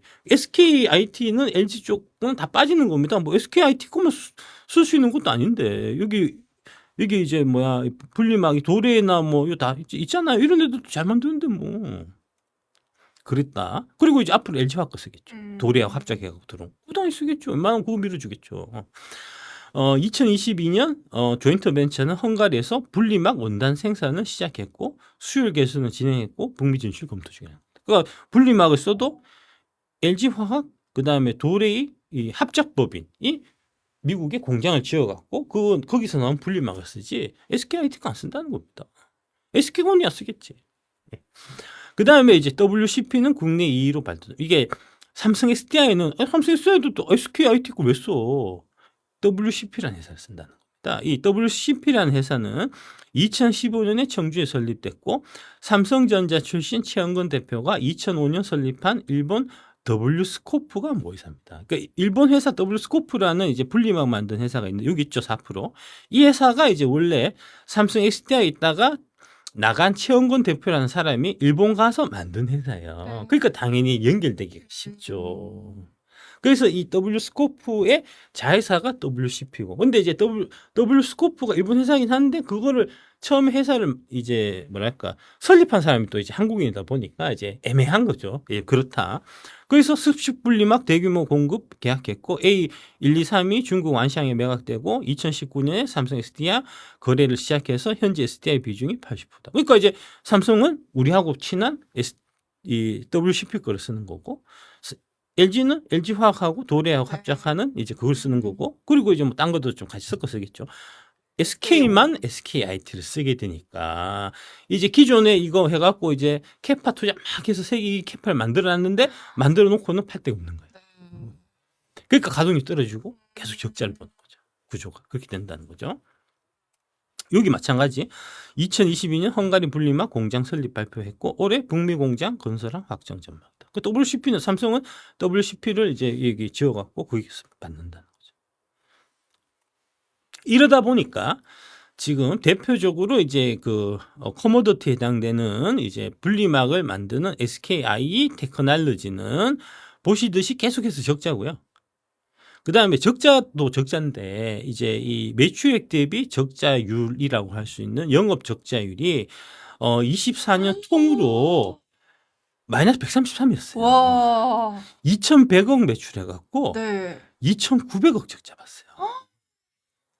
아니 그 주가만 보지 말고 이걸 봐야지 이 사람한테. 이게 실적이 안 좋은 건 알고 예, 있는데 예. 영업이익률 마이너스 133%는 23년 실적 대비해서 3분의 1 나옵니다. 25년은 좀 좋아질 것 같은데 네. 그래도 영업이익률은 여전히 마이너스 48%다. 회복할 수 있을까? 안 될 것 같은데요. 잘 모르겠어요. 너는 네. 물어보세요. 어디 가서 담당자한테 물어보십시오. 그다음에 이제 동박하는 소주수 첨단 소재도 마찬가지라는 거죠. 보시듯이 계속 적자가 나는 거죠. 예. 분기 적자가 계속해서 이어지는 4년 연속 적자다. 예. 그래서 이 커모더티는 위험한 거예요. 이 산업이 성장 안 했냐? 성장했어요. 매출 수량은 늘었어. 수량은 늘었는데 이게 이제 계속 마진 압박 당하니까. 이익이 안 난다니까요. 음. 왜 코모도티니까?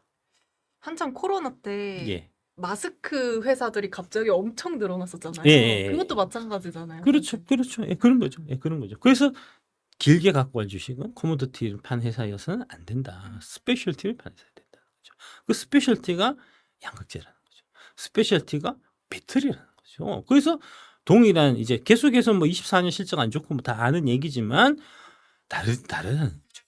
LG엔솔 보십시오. 24년 적자가 아니에요. 흑자예요. 24년 그 저기 다 뭐 해갖고 뭐 저기 뭐 그 전기차 캐즘 해가지고 이제 뭐 실적 다 개판이고 다 적자고 막 이런 걸로 알고 계시지만 아닙니다. LG엔솔은 계속해서 흑자 나고 있었습니다. 4, 4분기 24년 이제 4, 4분기에만 적자가 좀 났을 뿐이고요. 그 외에는 계속해서 분기 흑자를 유지 중이에요. LG엔솔은. 에코프로비엠은 24년도 적자를 보긴 했지만 보시듯이 2분기만 적자를 기록했고요. 금세 회복해서 흑자 기조로 다시 돌아섰습니다. 이게 다른 거라니까. 이 다른 거를 여러분들께서 아셔야 된다는 거죠. 그래서 주가가 SKI 테크놀로지 이렇게 된다는 거죠. 24만 9천에서 27,900원, 이제 10분의 1토막, 이제 그 21년 요 무렵이 언제냐면 이제 테슬라 때문에 2차 전지가 다 각광받았던 때입니다. 그러니까 맞아요. 테슬라 올라가니까 한국 2차 전지도 이제 뭐 저기 묻지도 따지도 않고 동방상승하던 이제 그때 SKI 테크놀로지가 24만 9천 원까지 갔었던 주식이고요. 지금은 27,900원이다. 다음 보시면 그다음에 솔루스 첨단 소재도 이제 이때 그 요 무렵에 21년 요 무렵에 이제 솔천님이 솔루스 첨단 소재가 이제 동박을 테슬라에 납품한다는 얘기가 나왔어요. 그래서 이제 6만 원 근처까지 갔다가 지금 8,400원이다. 한 이거는 한 6분의 1토막 난 거죠. 다음 보시면은 LG엔솔은 이제 이 가격대가 대략 해서 뭐 40만 원대 이제 가격이죠. 지금 30만 원대 가격이니까 떨어지긴 했지만 그래도 30% 떨어진 거잖아요. 8분의 1토막하고 30% 떨어진 거하고는 차이가 있는 거죠. 마찬가지로 이제 에코프로비엠이 이때 43,000원이었어요. 그 다음에 58만 4천원까지 갔다가 지금 10만 3,200원. 오늘 좀 많이 오르더라고요. 맞아요. 예. 어쨌든 간에 이때 가격보다는 월등하게 위에 있다는 거죠. 2배 이상. 뭐 여러 가지 이제 우여곡절 있었지만 이때 가격 대비해서 얘는 그래도 2배 이상이라는 거죠. 이게 다르다는 겁니다. 다르기 때문에 내가 다른 두 개를 에코프로비엠이나 LG엔솔은 이제 배터리아시 9대 종목이 있는 거고 솔루스 첨단 소재나 SKI 테크놀로지는 9대 종목이 없는 겁니다. 이거를 구별해 줄 수 있는 게 애널리스트의 역할이에요. 그래서 제가 사실은 제대로 말을 잘한 거고 이거 구분 없이 SKI 테크놀로지도 추천했다가 솔루스 첨단 소재도 추천했다가 했던 이제 대한민국의 2차 전지 애널리스트들이 다 개새끼들이라고 그런 얘기입니다. 예. 다음 가시죠. 네.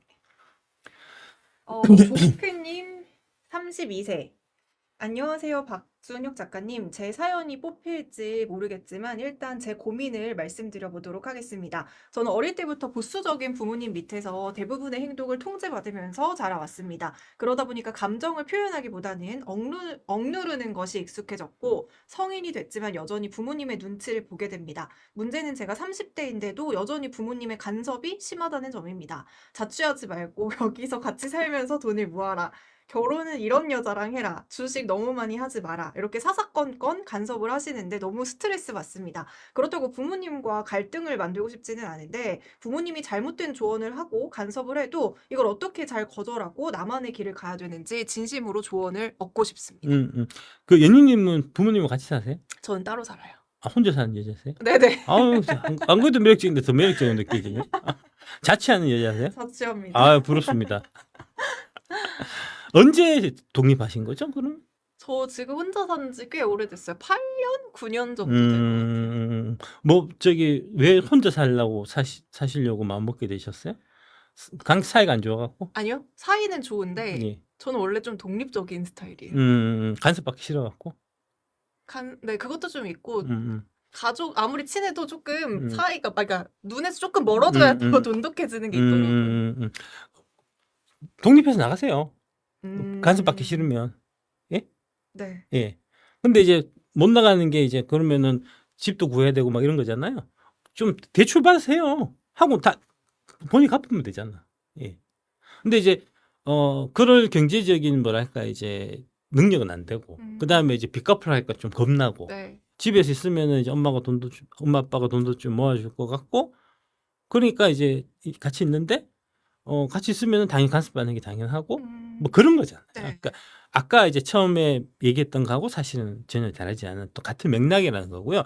요런 얘기가 이제 사실은 그 저희 와이프가 이제 그 법륜스님의 이제 증문즉서를 엄청나게 열심히 들으시는데 네. 예. 맨날 그 얘기야. 맨날 묻는 질문이 그 질문이야. 그렇다. 똑같은 얘기가 있어갖고 제가 갖고 왔습니다. 스님은 뭐라고 말씀하시냐?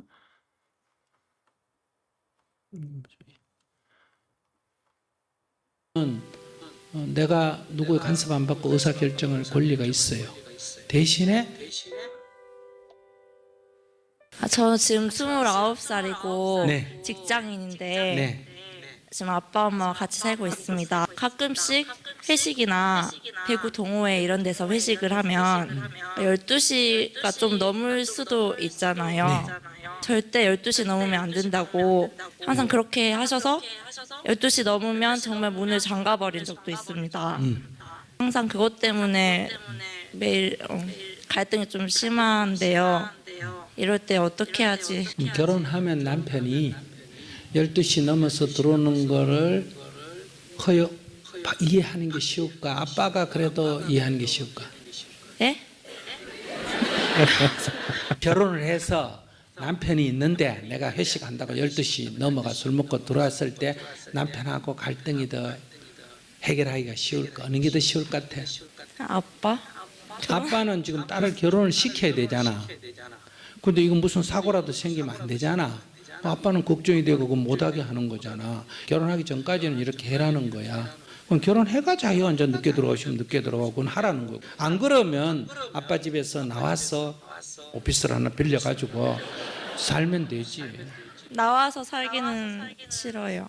돈도 들고 그건 돈을 아빠한테 방을 지원받으면 잔소리를 좀 들어야지. 어떻게 공짜만 먹으려고 그래요. 근데 진짜 문을 잠가버리면 그럼 옆에 여관에 가서 자고 아침 가면 되지 뭐 걱정해. 나이가 29살 먹는데 뭐 20살 넘으면 내가 누구의 간섭 안 받고 의사결정할 권리가 있어요. 대신에 아빠도 자기한테 후원을 할 의무가 없어져요. 20살 밑에는 미성년자라는 것은 부모는 자식을 돌봐야 할 책임이 있고 자식은 최종 결정권은 부모에게 있어요. 자기가 아빠 말을 안 들으면 아빠는 문을 잠글 권리가 있는 거예요.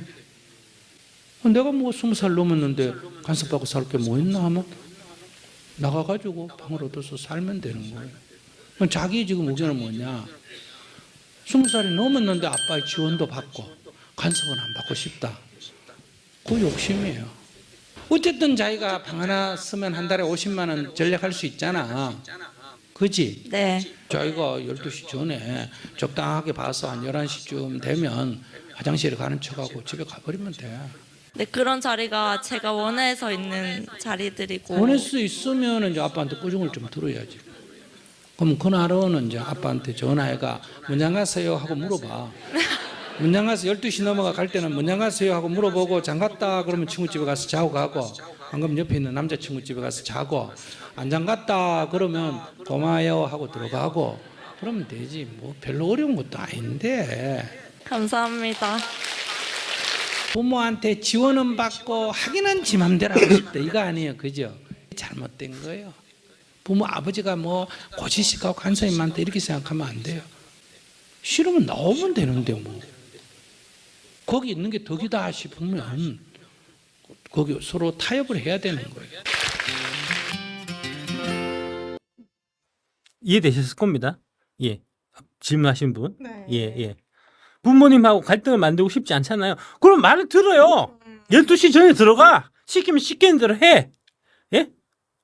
문제는 뭐냐 하면 나는 내 하고 싶은 대로 다 하고 부모님은 내 하고 싶은 대로 해도 어우 잘했다 이래주길 바란다는 거죠. 그러니까 문제가 생기는 거죠.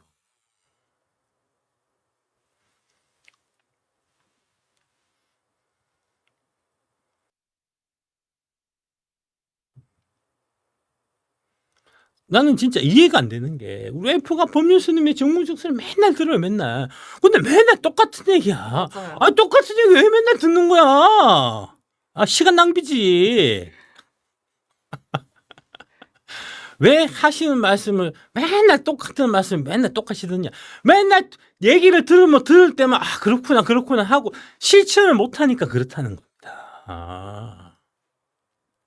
법륜 스님이 늘 하시는 말씀 이 내용이 사실은 이제 뭐랄까 그 금강경이라든지 반야신경이라든지 이런 불경 말씀을 하시는 거예요. 저는 이제 불교 학교를 나왔고 제가 이제 거기에 관심이 있었기 때문에 이제 내용을 잘 아니까. 아, 불교 교육이요? 예, 불교고등학교 나왔거든요, 아, 제가. 이제 옛날에 법당 시간에 그 우리 이제 법사 스님께서 이제 맨날 하시던 말씀이야. 그래서 들어보니까 아, 저 말씀 하시는구나 하고 알죠. 불경에 어디 가면은 그 내용이 있는지 다 알죠. 아니까 아, 그 얘기를 이제 사람들이 이제 쉽게 이해할 수 있게 되게 이제 쉽게 잘 풀어서 설명하시는구나 하고 저는 알아들으니까 이제 막 이해가 되고 넘어가는데 근데 이제 답답하다는 거죠. 이것도 아까 그 월급이랑 비슷한 똑같은 거긴 겁니다. 하잖아요. 똑같은 겁니다. 네. 똑같은 겁니다. 똑같은 겁니다. 예, 예, 예. 부모님, 그러니까 나는 내 하고 싶은 대로 하고 싶고, 부모님은 그냥 내 하고 싶은 대로 막 해도 오냐 예쁘다 하고 이제 잘 봐줬으면 싶고 하니까 문제가 생긴다는 거죠. 부모님 입장에서도 마찬가지예요. 그냥 이제 뭐 애가 하고 하면은 이제 하는 거 잘하고 있네 하고 그냥 넘어가면 될 일을 꼭 내 이제 기준에 맞춰갖고, 이제 여자애는 12시 넘어가 전에는 집에 들어와야 돼. 뭐 이런 딱 네. 기준을 자기 마음대로 막 세워갖고 그 기준을 막 강압적으로 막 이제 얘기하려고 하니까 둘이 싸우는 거잖아요. 저도 같이 살 때는 예, 예, 예.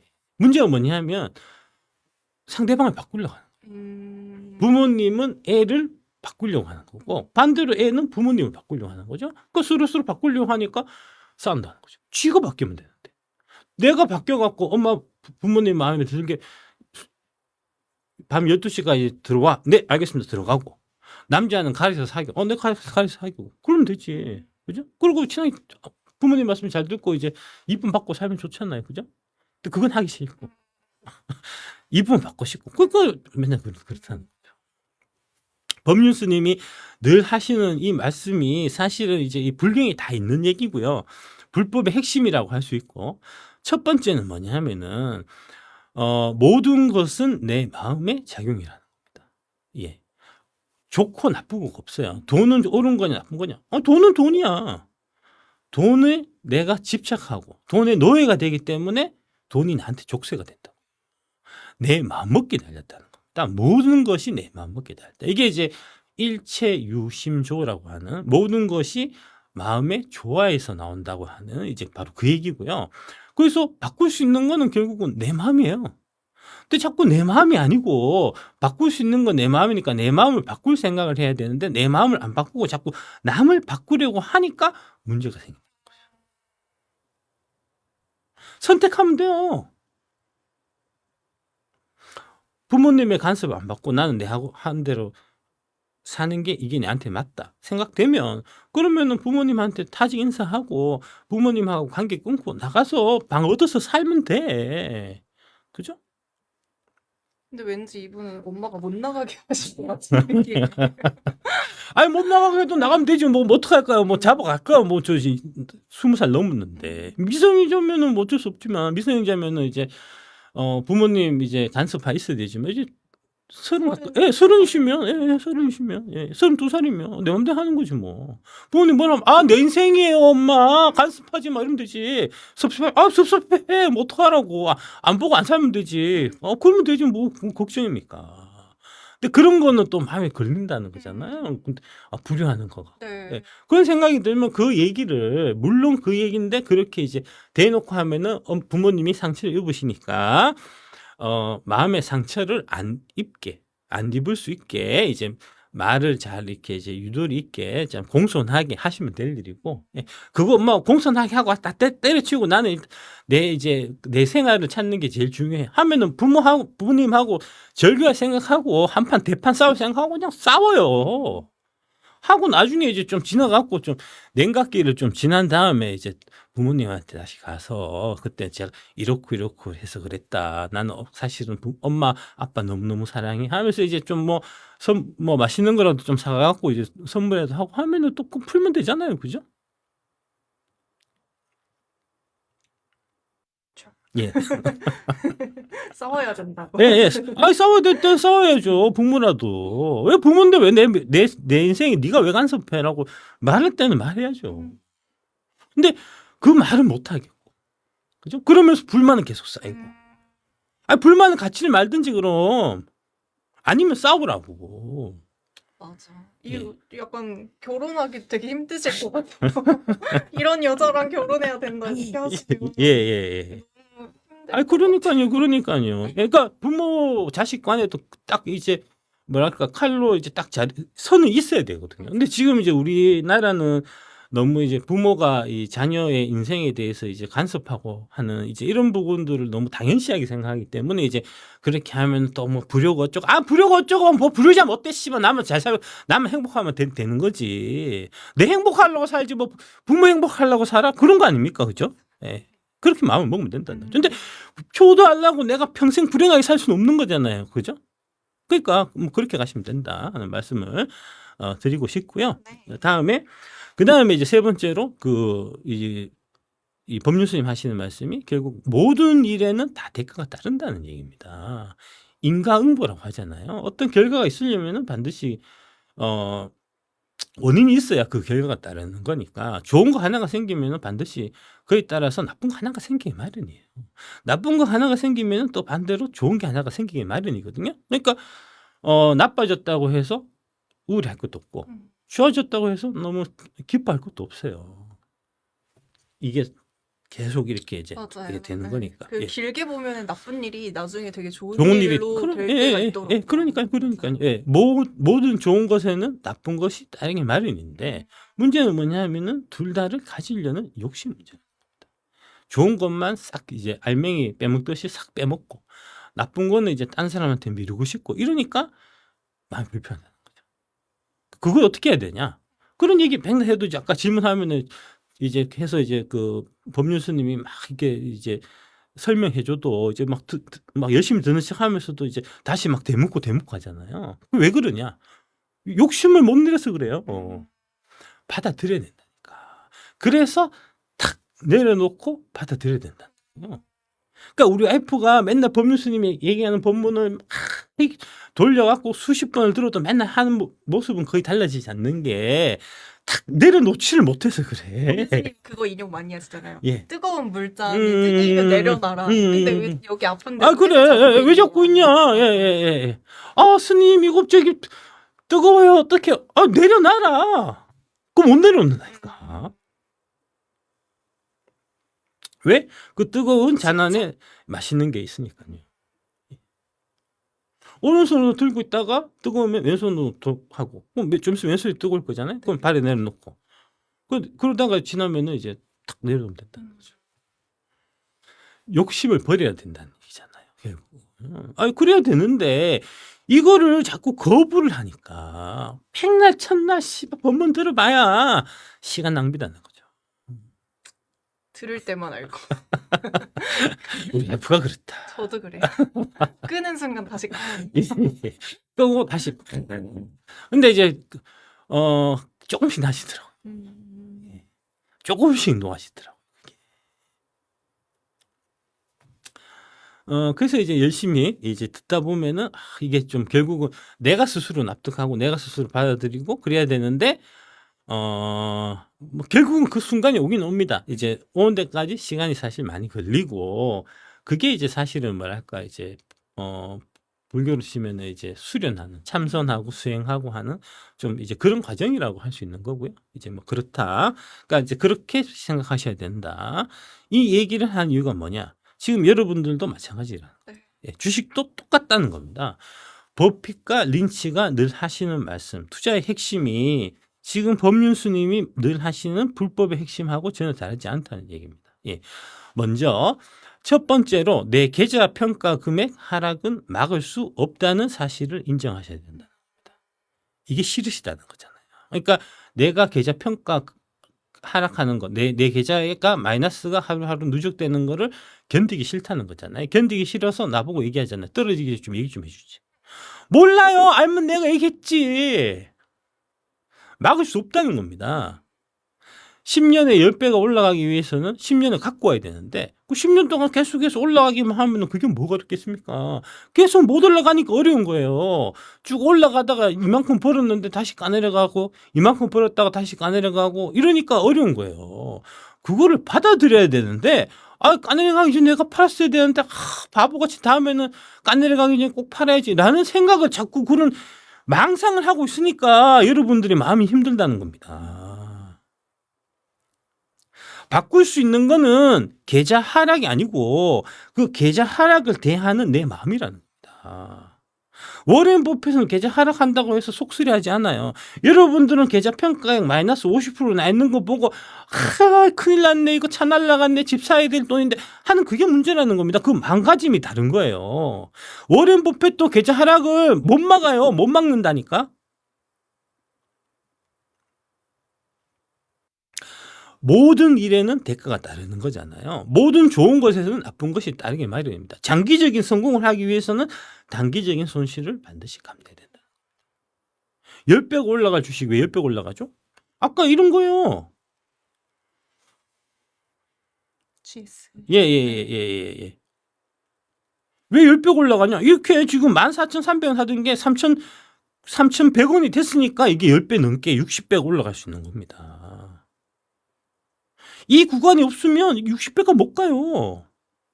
이 구간이 있을 수가 있다는 거를 내가 당연히 받아들여야 되고 내가 이 구간을 딱 맞춰가지고 사면 제일 좋지만 그걸 누가 어떻게 합니까? 워렌 버핏도 모른다니까. 피터 린치 나도 모른다고 그랬다니까. 다만 이런 일들이 종종 생길 수가 있으니까 일정 부분 현금 일정 부분 현금 보유하는 걸로 이럴 때 왔을 때 좀 더 사서 단가를 낮춰라. 단가를 여러분들이 낮춰갖고 나중에 올라가면은 다 해결될 일이고. 근데 이전에 이거 막 떨어지는 거, 3분의 1 토막 나고, 나 미쳤나봐. 내가 왜 주식 투자했지? 나 본전되면 팔아야지. 본전돼서 팔겠죠. 팔고 나서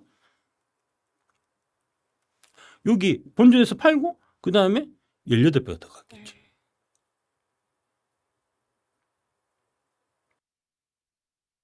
마음을 바꿔야 된다는 겁니다. 접근 방식을 바꿔야 된다는 겁니다.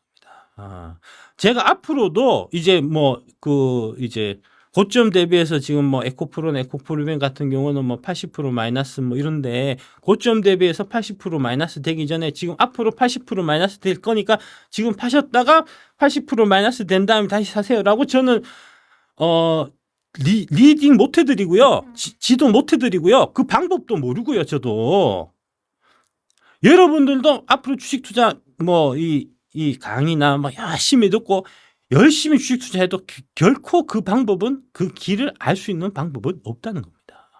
그 사실을 인정해야 되고요. 이해해야 되고요. 그리고 탁 내려놓고 받아들여야 한다는 겁니다. 이게 훌륭한 주식인데 이게 나의 미래를 바꿀 주식인데 하지만 고점 대비해서 80% 떨어질 수 있고 고점 대비해서 5분의 1토막 날 수도 있고 10분의 1토막 날 수도 있고 한다는 사실을 받아들여야 되고 그래서 내가 지금 5분 1토막 나 있고 10분 1토막 나 있지만 내가 지금 투자를 잘못한 게 아니다 하는 부분을 인식을 하셔야 된다는 겁니다. 이해되시나요? 예. 이 얘기를 해드리기 위해서 제가 이제 앞에 그 다음에 이제 법륜스님 말씀 이렇게 연결해서 이제 말씀을 드린 거고요. 예. 이게 이제 뭐냐 하면 탁 내려놓는 거. 지금 이제 불법에서 말씀하신 그래서 법륜스님이 항상 하시는 말씀 탁 내려놔라. 탁 내려놓고 받아들이라. 워렌 버핏과 피터 린치가 하는 그래서 탁 내려놓고 받아들여야 된다 하는 얘기가 뭐냐. 그게 바로 불법에서 얘기하는 돈오라는 겁니다. 갑자기 깨닫는다는 거예요. 갑자기 깨닫는다고 해서 그게 갑자기 탁 깨달아지는 게 아니고요. 막 고민을 많이 하고 막 생각을 많이 하고 막 수련을 많이 하다 보면은 수련 끝에 탁 깨달음이 얻어지는 경우가 있어요. 그래야 질문을 안 한다는 겁니다. 안 그러면은 아까 봤죠? 질문해놓고 대답했는데도 또 질문하고 대답했는데 또 질문하고 집에 가서 똑같은 실 다시 또 할 겁니다. 왜? 깨달음이 없었으니까. 아는 걸로 끝나는 게 아니고요. 제가 이제 막 이제 그 강좌하고 막 그 저기 유료 멤버십에서 이제 말씀드리고 하면은 지나가면 또 물어보고 또 물어보고 또 물어보거든요. 네. 그 지금 이 법률스님한테 물어보고 똑같은 걸 또 물어보고 하는 거하고 전혀 다르지 않아요. 지겨워 죽겠어요, 진짜. 여러분들 막 질문하는 거 맨날 같은 내용이에요, 같은 내용. 예, 예. 대답할 때마다 지겨워 죽겠어요. 예? 여러분들이 깨달으셔야 돼요. 깨달으려면 탁 내려놔야 된다는 겁니다. 탁 내려놓고 받아들여야 된다는 거죠. 떨어질 수 있다. 내가 산 가격에 비해서 떨어질 수 있다. 마이너스 날 수 있다. 반토막 날 수도 있고 4분의 1토막 날 수도 있다. 하지만 내가 오르면 결국은 보상받을 거다. 이게 이제 요건 불교식으로 제가 얘기했으니까 이제 우리 이 방송은 불교만 보시는 방송이 아니기 때문에 이제 기독교로 치면 이게 성령의 임하심이라는 겁니다. 교회 열심히 다니시다 보면은 이제 성령의 임하심을 받을 때가 있어요. 성령의 임하심. 예. 네. 그 구간이 불법으로 치면은 도노의 시간이 되는 거고요. 예. 성령의 임하심을 받게 되면 권능을 받게 됩니다. 일에 자신이 생기고요. 그 다음에 이제 막 관련해서 이제 온갖 뭐 잡내나 법내나 이런 것들이 싹 사라지고 하나님의 뜻에 내가 맞춰갖고 살 수 있겠다 하면서 일체의 흔들림이 없어져요. 교회 다니시는 분들은 그런 경험하시는 분도 있을 겁니다. 그 이후에 돈을 막 벌어갖고 이제 번 거에 이제 11조 막 하고 하시는 분들 있으실 겁니다. 그 다음에 이게 이제 유교로 치면 바로 불록입니다. 예, 논어 보면 이제 공자께서 나이 40에 들어갔고 나는 이제 불록하게 됐다. 불록이라는 게 뭐냐면은 미혹함이 없다는 거예요. 잡생각이 안 들고 의심이 안 든다는 거예요. 생각의 체계가 딱 닫혀져 있으면 그러면은 이제 막 온갖 막 말도 안 되는 막 해갖고 뭐 어떻게 저기 나트륨 배터리가 어떻고 막 저기 이번에 그 현대차가 저기 중국 배터리 쓴다는데 뭐 어떻게 된 거야 큰일 난 거 아니냐 막 이런 잡생각이 안 든다는 거예요. 잡생각이 안 들 수 있을 만큼 여러분들이 열심히 공부해갖고 체계를 딱 세워야 그래야지 이 부록이 딱 돼갖고 이제 미혹되지 않는 거죠. 결국 투자자의 운명을 결정하는 것은 주식시장도 아니고 기업도 아니다. 투자자 자신이야. 이게 피터 린치의 말씀이고요. 예. 투자자의 운명을 결정하는 것은 주식시장도 아니고요. 대한민국 증시가 후져갖고 네가 돈을 못 버는 게 아니에요. 예? 네가 투자했는 기업의 그 기업의 CEO가 경영을 개판같이 하고 돈을 막 빼돌리게 해갖고 네 재산이 지금 엉망이 된 게 아니고요. 예? 네 탓이라고, 네 탓. 돈을 거기 맡긴 당신 탓이라고.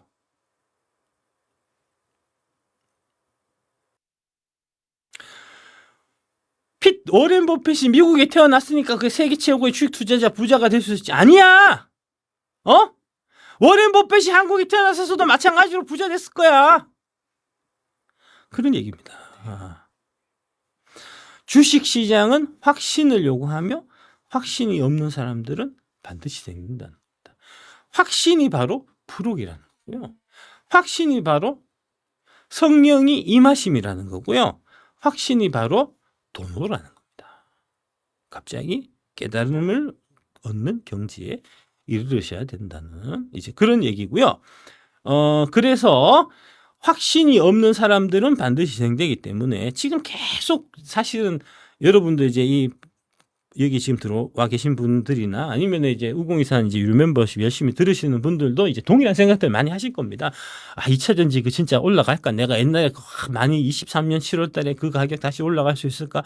본전은 내가 회복할 수 있을까? 막 조마조마하고 저 빠떼야 씨 얘기 들으면은 그 말이 맞는 것 같은데 또 이제 저기 뭐 다른 이제 그 누구더라 그 박두환인가 뭐 하는 애가 이제 에코프로 만원 간다는 얘기 들으니까 또 그것도 마음이 또 휩쓸리고 막 왔다 갔다 하고 막 한다는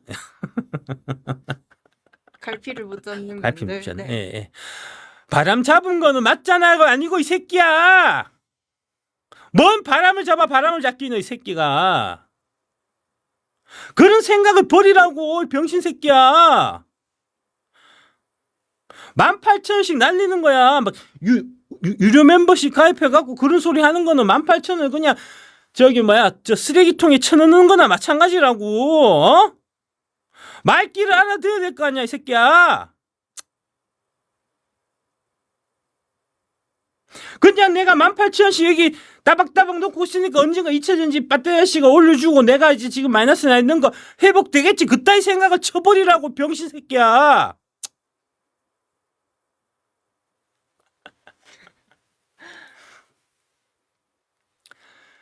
에휴, 진짜 씨. 막 그렇다. 네. 예. 아마 그런 생각으로 가입돼 있을 겁니다. 이제 마이너스 나 있고 이거 회복됐으면 싶은데 뭐라도 좀 들을 게 있지 않겠나 하는 이제 그런 생각이 드니까 이제 이제 뭐 듣는데 자꾸 들으면서도 이 사람 말이 맞나, 이 사람 말이 맞나, 왔다 갔다 하면서 박두한 말이 맞는 것 같기도 하고, 그 다음에 선대의 말이 맞는 것 같기도 하고, 그 다음에 이제 저기 뭐 그 어디죠? 저기 여의도에 이제 NCT 하는 말이 걔 말이 맞는 것 같기도 하고 막 헷갈린다는 겁니다. 예. 왜 그렇죠? 확신이 없어서 그래요. 확신은 내가 여러분들한테 드릴 수 있는 게 아니고요. 확신은 본인이 가지셔야 된다고. 돈은 본인이 닦아야지. 예? 고승이 그 주지스님이 대신 돈 닦아줄 수 없는 거예요. 성령은 기도하는 신도 본인한테 스스로 성령이 임해야지 목사님이 대신 성령이 임하게 해줄 수 없는 거 아닙니까? 본인이 깨야 돼요. 본인이 바뀌어야 된다고. 예? 다음.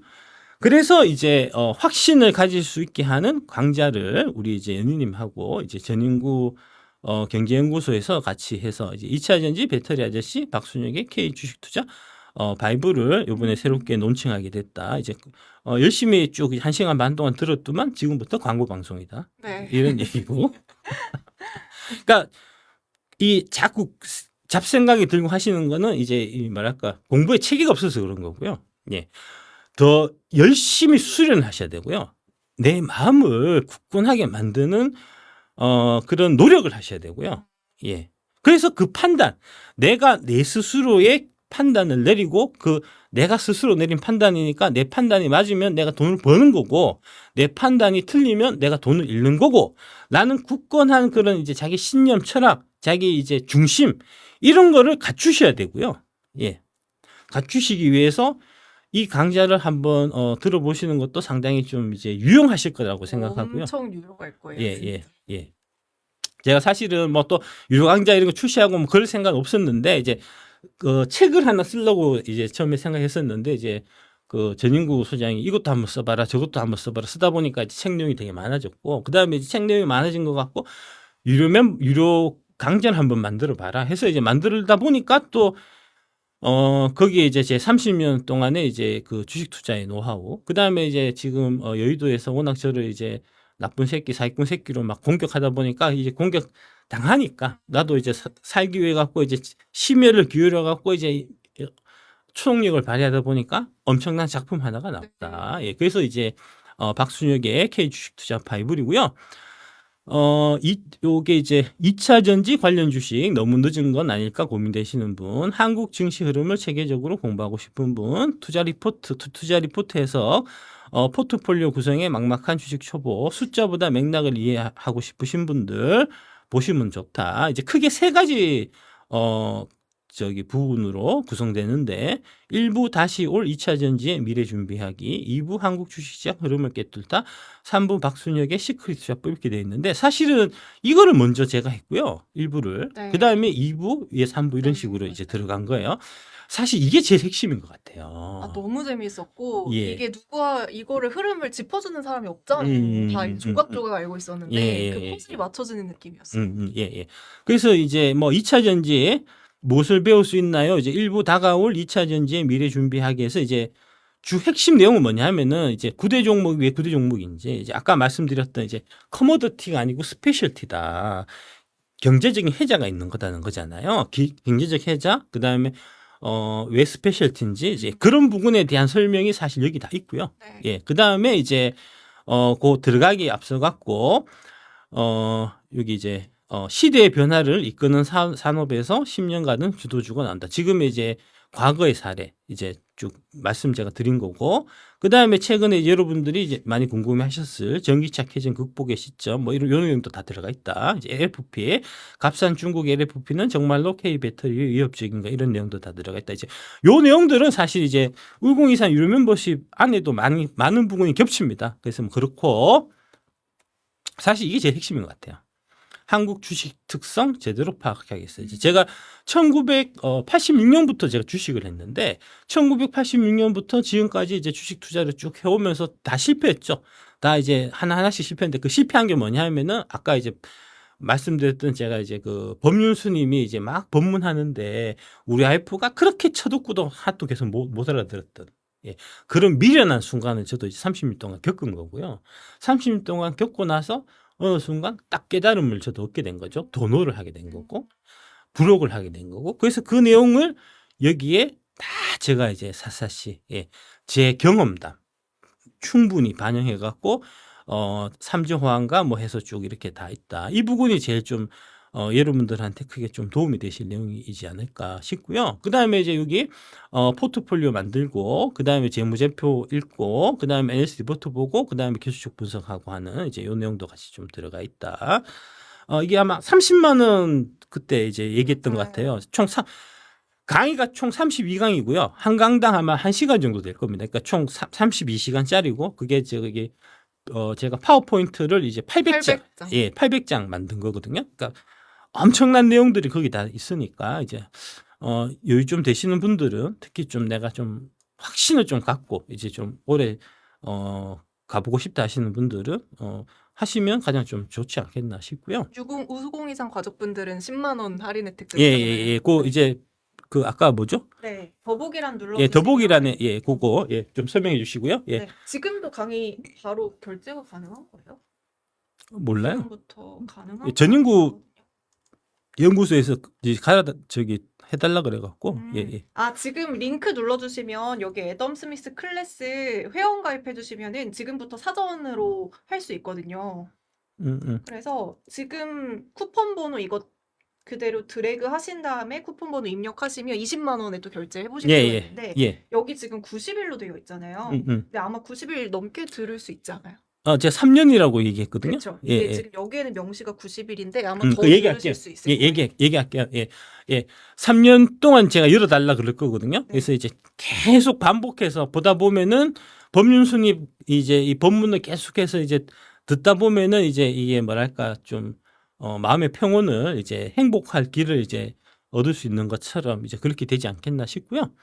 그 내용 이제 그 강의의 가장 핵심적인 내용은 이겁니다. 가장 핵심적인 내용은 인간은 쉬운 것을 어렵게 만드는 것을 좋아하는 삐뚤어진 특성이 있는 것 같습니다. 이게 이제 워렌 버핏 얘기예요. 간단하게 유지하라는 거죠. 2013년 조지타운 대학교에서 인터뷰에서 버핏은 1990년대 초에 빌 게이츠가 신흥 컴퓨터 기술이 모든 것을 바꿀 것이라고 말한 이야기를 전했다. 버핏은 이 주장을 반박하며 그것이 사람들이 껌을 씹는 방식에 변화를 줄까요? 라고 물었다. 게이츠가 껌 판매에는 영향을 미치지 않을 것이라고 인정하자 버핏은 이렇게 말했다. 그렇다면 저는 껌을 계속 씹을 테니 당신은 컴퓨터에 집중하세요. 바뀌지 않는 게 있다는 겁니다. 변함없는 게 있다는 겁니다. 거기에 집중하셔야 된다는 거고요. 그 다음에 모든 공에 스윙할 필요는 없다. 그리고 경기장에 집중하고 점수판을 잊어라. 경기는 경기장에 집중하는 사람들이 이깁니다. 점수판에 눈이 고정된 선수들이 아닙니다. 버핏은 2013년 주주서안에서 이렇게 썼습니다. 즉 투자자들은 좋은 기업을 선택하는 게임에 집중하고 주가라는 방해 요소를 피해야 한다.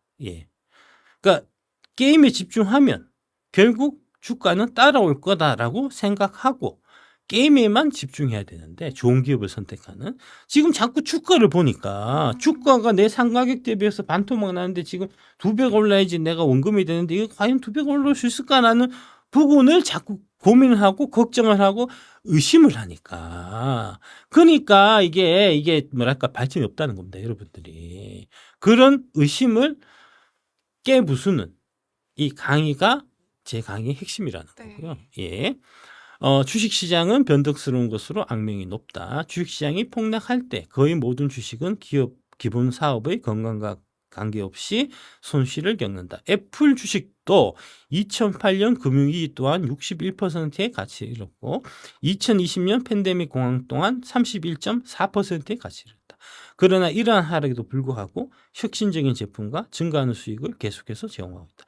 주식시장보다 기업에 집중한 투자자들은 이를 인식했을 것이다. 주식시장에서도 점수판이 있고 공에 집중해야 된다. 그 2000년대 닷컴 버블 당시에 95% 클럽이라는 게 있었어요. 그게 뭐냐면 고점 대비해서 하락률이 95%다. 다 원금이 다 녹았겠네요. 예, 예. 네. 그 중에 한 기업이 아마존이었습니다. 그게 95% 떨어졌으니까 원금을 회복하려면 20배 올라야 되잖아요. 20배 올랐을까요? 너무 400배 올랐습니다. 그런 거예요, 주식이. 예? In our view, though, investment students need only two well-thought courses. 투자를 공부하는 학생은 딱 두 가지만 배우면 된다. 뭐냐? 첫 번째, 사업을 평가하는 방법. 두 번째는 주식 시장의 가격에 대해서 생각하는 방법을 배우면 된다는 거죠. 이 두 가지가 다 들어가 있는 게 이제 이 바로 강의의 이 강의의 내용이라는 겁니다. 예.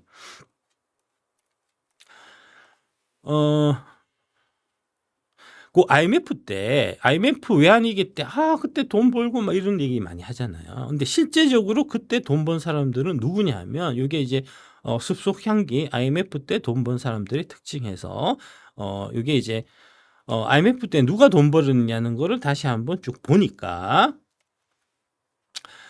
총 이제 네 가지 그룹이 있었다는 겁니다. 첫 번째는 IMF가 오는 걸 알고 미리 판 거야. 그러면은 저기 IMF 때 이제 집값 폭락했던 부분들 다 피할 수 있었겠죠. 네. 즉각적으로 대응한 거죠. 주변에서는 경제통으로 통하거나 자신이 똑똑하다고 믿는 사람들이 이 바로 첫 번째 그룹이고, 두 번째 그룹은 첫 번째 그룹의 주변 사람이거나 경제에 어느 정도 관심이 있는 사람들이었어요. 그래서 첫 번째 그룹보다는 보수적이거나 용기가 적은 사람들이어서 첫 번째 그룹 사람들이 막 집을 팔고 막 할 때 에이 설마 그래도 하다가 마지막에 일이 충분히 진행되고 나서 집값이 꽤 떨어진 그 상태에서 더 떨어지기 전에 지금이라도 팔아야지 하고 판 사람이라는 거고요. 그 다음에 세 번째 그룹은 주택을 거주의 개념으로 보는 대다수의 일반 사람들이어서 이 사람들은 집값이 떨어져도 가만히 있었고 집값이 올라갈 때도 가만히 있었고 어차피 살 거니까. 예, 계속. 어차피 살 거니까. 예, 하고 계속 가만히 있었다는 거고. 그리고 네 번째 그룹은 적극적 투자 그룹인데, 예. 이들 중에는 IMF 외환위기 사태의 팩트를 정확히 알기 때문에 시위와 달리 투자에 나선 사람도 있고, 이론적으로는 설명하지 못해도 오랜 경험에 따른 소위 감에 의해서 투자에 나선 사람도 있다는 거죠. 이들은 이 첫 번째 그룹과 두 번째 그룹이 처분한 매물을 모두 사들인 그룹이라는 거죠. 그래서 딱 보면 첫 번째 그룹이나 이 네 번째 그룹이 제일 돈을 많이 벌었을 것 같은데, 실제로 돈을 가장 많이 번 사람은 이 세 번째 그룹이라는 거죠.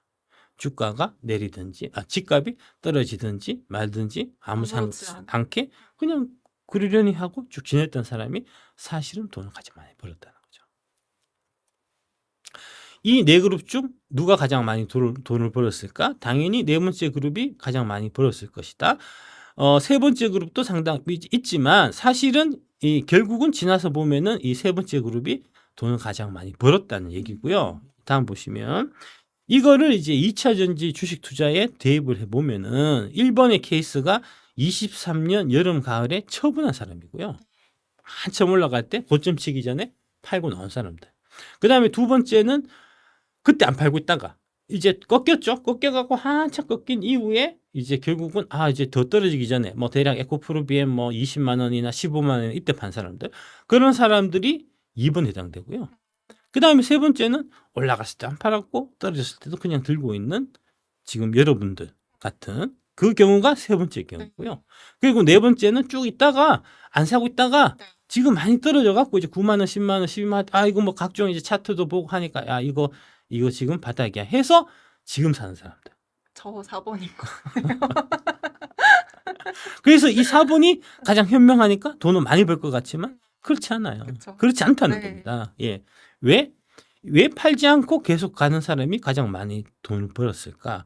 그 경지가 바로 대지, 야구, 대교, 약줄의 경지고요. 그러니까 되게 똑똑한 사람은 되게 어리석어 보이고, 그 다음에 되게 교만한 사람들은 되게 이제 기술이 뛰어난 사람들은 마치 기술이 없는 것처럼 보인다는 게 이 바로 팔지 않고 계속 갖고 가는 3번에 해당된다는 얘기고요. 예. 4번이 아니고요. 3번입니다. 왜 3번이냐? 보여드릴게요. 이렇게 된다는 거죠. 요게 이제 그 IMF 터졌을 당시에 이제 이 한 주식, 삼성전자의 차트입니다. 네. 1번은 1996년에 97년 IMF 오기 전에 주식을 팔고 떠났습니다. 이때 가격이 얼마냐면은 대략 2,000원 정도 가격이에요. 이게 쭉 떨어지다가 이 얘기를 이제 96년대 앞으로 IMF 온대 하는 얘기 듣고 이제 얘가 1번, 2번한테 막 얘기해 줬죠. 팔아야 된다 하는데 얘가 그래도 하다가 안 되겠다 막 파네. 이제 이제 거의 이제 근접했을 때 1997년 12월 전에 뭐 여름 가을쯤에 파신 분들이 있는데 이분들이 2번이고요. 네. 이게 대략 가격이 얼마냐면은 대략 한 1,000원 정도가 되고요. 음. 예. 그리고 쭉 떨어져 갖고 이 막 떨어질 때 이 3번이 그냥 많이 떨어졌으니까 하고 아무 생각 없이 샀어요. 산 다음에 더 떨어졌죠. 떨어져 갖고 최저는 624원이 됐다는 거죠. 예. 요 가격 산 사람 이 4번 산 사람이 쭉 올라갔습니다. 주가가 쭉 올라가 갖고 이제 600 뭐 한 700원 뭐 800 한 1,000원에 샀다 치고 1,000원에 사 가지고 쭉 올라가서 한 4,000원 정도 되니까 이제 4배 올랐잖아요. 네. 팔고 떠났고 사실은 이 4번에 해당되는 이제 여기 요 4번이 4배를 먹고 팔았을 때 24년, 25년에 처분한 이 사람들이 이건 내 그때 다시 들어. 이 사람들은 항상 좀 한 타임씩 넣는 네. 사람이니까 예. 그래서 뒤늦게라도 들어갔다는 거죠. 그리고 그 다음에 어떻게 되냐면 이렇게 된다는 거죠. 예. 진짜 승자는 여기 2,000원 할 때 대충 사갖고 네. 그 다음에 이제 안 팔고 끝까지 갖고 가서 결국 8만 원에 판 3번. 바로 이 사람이 돈 벌게 돼 있다는 거죠. 팔지 않고 계속 가는. 예. 에코프로 한참 뜨기 시작하는 가격이 지금 가격하고 거의 차이 안 나요. 막 알려지기 시작한 초창기 23년 3월달 가격이 지금 에코프로 비행 가격이 딱 그 가격입니다. 예. 제가 이름 알려지는 초창기예요. 지금 그 가격하고 거의 차이 안 납니다. 예.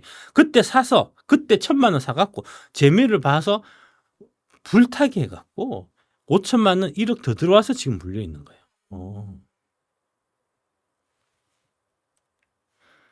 결국은 안 팔고 계속 갖고 가게 되면은 이렇게 된다는 거죠. 자꾸 지금 그때 팔았어야 되는데 하는 사람은 이 가격이 왔을 때 팔게 되겠죠. 네. 팔면 이렇게 된다. 음.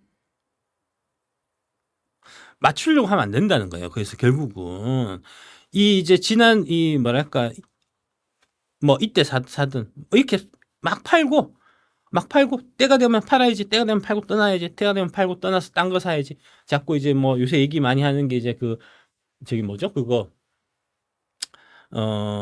저기 뭐라 그러더라 그거 저기 기회비용. 기회비용. 네. 기회비용을 아깝게 2차 전지 물려갖고 하지 말고 기회비용을 막 생각해야지 하고 이제 2차 전지 좀 먹고 그 다음에 이제 AI가 좋으니까 AI 좀 먹고 그 다음에 이제 올해는 또 뭐가 좋죠? 이제 조선 원자재 방산 좋으니까 먹고 막 이렇게 그렇게 돌아다니면서 먹고 하면 되지 왜 그렇게 무식하게 하나만 쭉 들고 멍청하게 하냐? 라고 얘기하는 그 새끼들 중에서 주식해서 돈 번 새끼 아무도 없어요. 결국 돈 번 사람은 이런 식으로 무식하게 그냥 틈만 나면 산 거예요. 주가 떨어지면 또 사고 올라가도 또 사고 월급 생기면 또 사서 계속 20년을 갖고 간 사람. 이 사람만 삼성전자 주식 갖고 제대로 돈을 번 거고요. 그 사람이 바로 이 사람이에요. 예. 이분이 이제 힐링 여행자.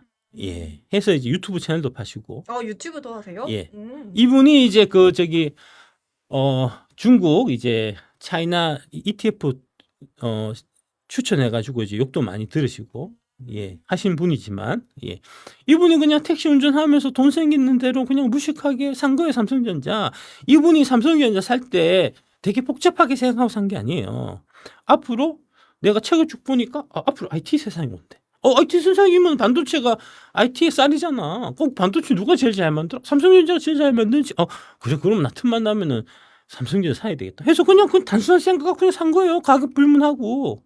그랬더만은 현재 수십억 자산을 읽어갖고 그거 갖고 이제 은퇴해서 경제적인 자유를 얻고 전생을 즐긴다는 거예요. 20년의 시간은 당연히 걸리죠. 20년의 시간을 거쳐갖고 이런 식으로 차곡차곡 모아갖고 승부를 낼 생각을 해야지. 그죠?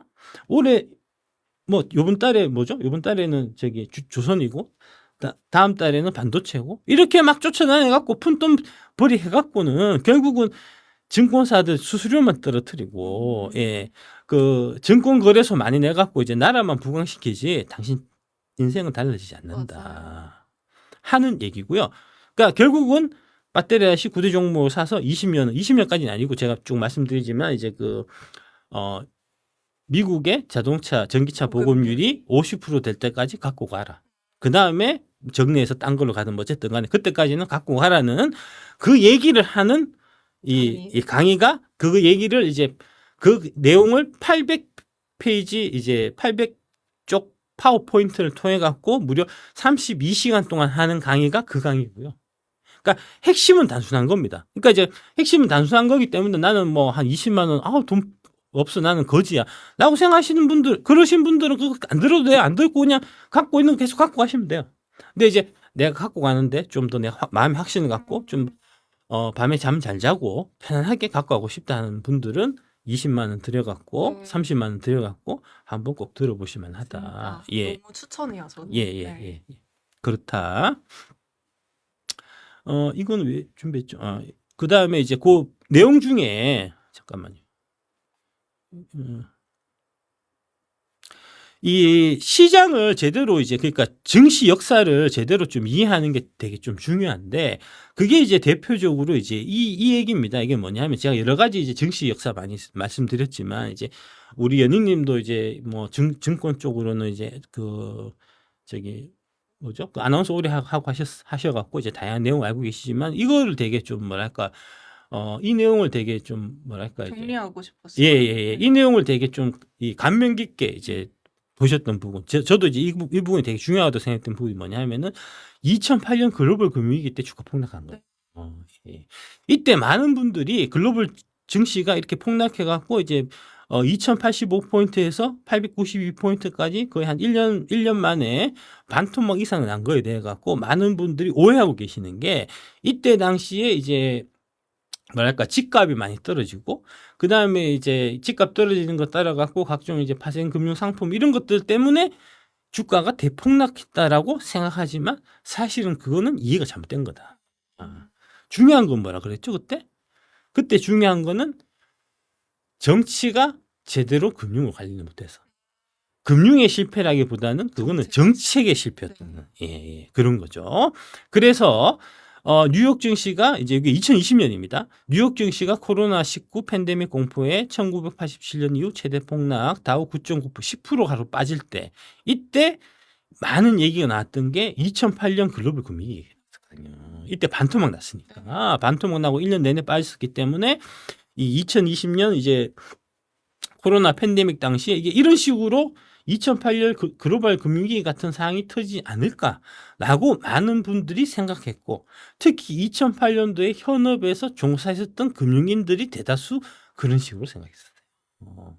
2008년도에 이제 엄청난 사건이 터져갖고 이게 결국은 이제 글로벌 금융위기까지 가서 주가가 반토막 났다라고 이제 생각을 잘못하고 있었으니까 사실은 그때는 그거가 문제가 아니고 이제 거기에다가 플러스해서 정부 정책의 실패라는 이제 요소가 하나가 더 있었기 때문에 그 하락이 더 깊어져 갖고 나중에 이제 890포인트까지 가는 그런 이제 어마어마한 일이 있었던 거지만 그 얘기는 반대로 얘기하면 이제 이게 코로나 막 그때 위기 상황 때 정부가 정책만 똑바로 쓰면은 그러면은 금방 될 수도 있다라고 생각을 달리 하실 수 있었다는 거죠.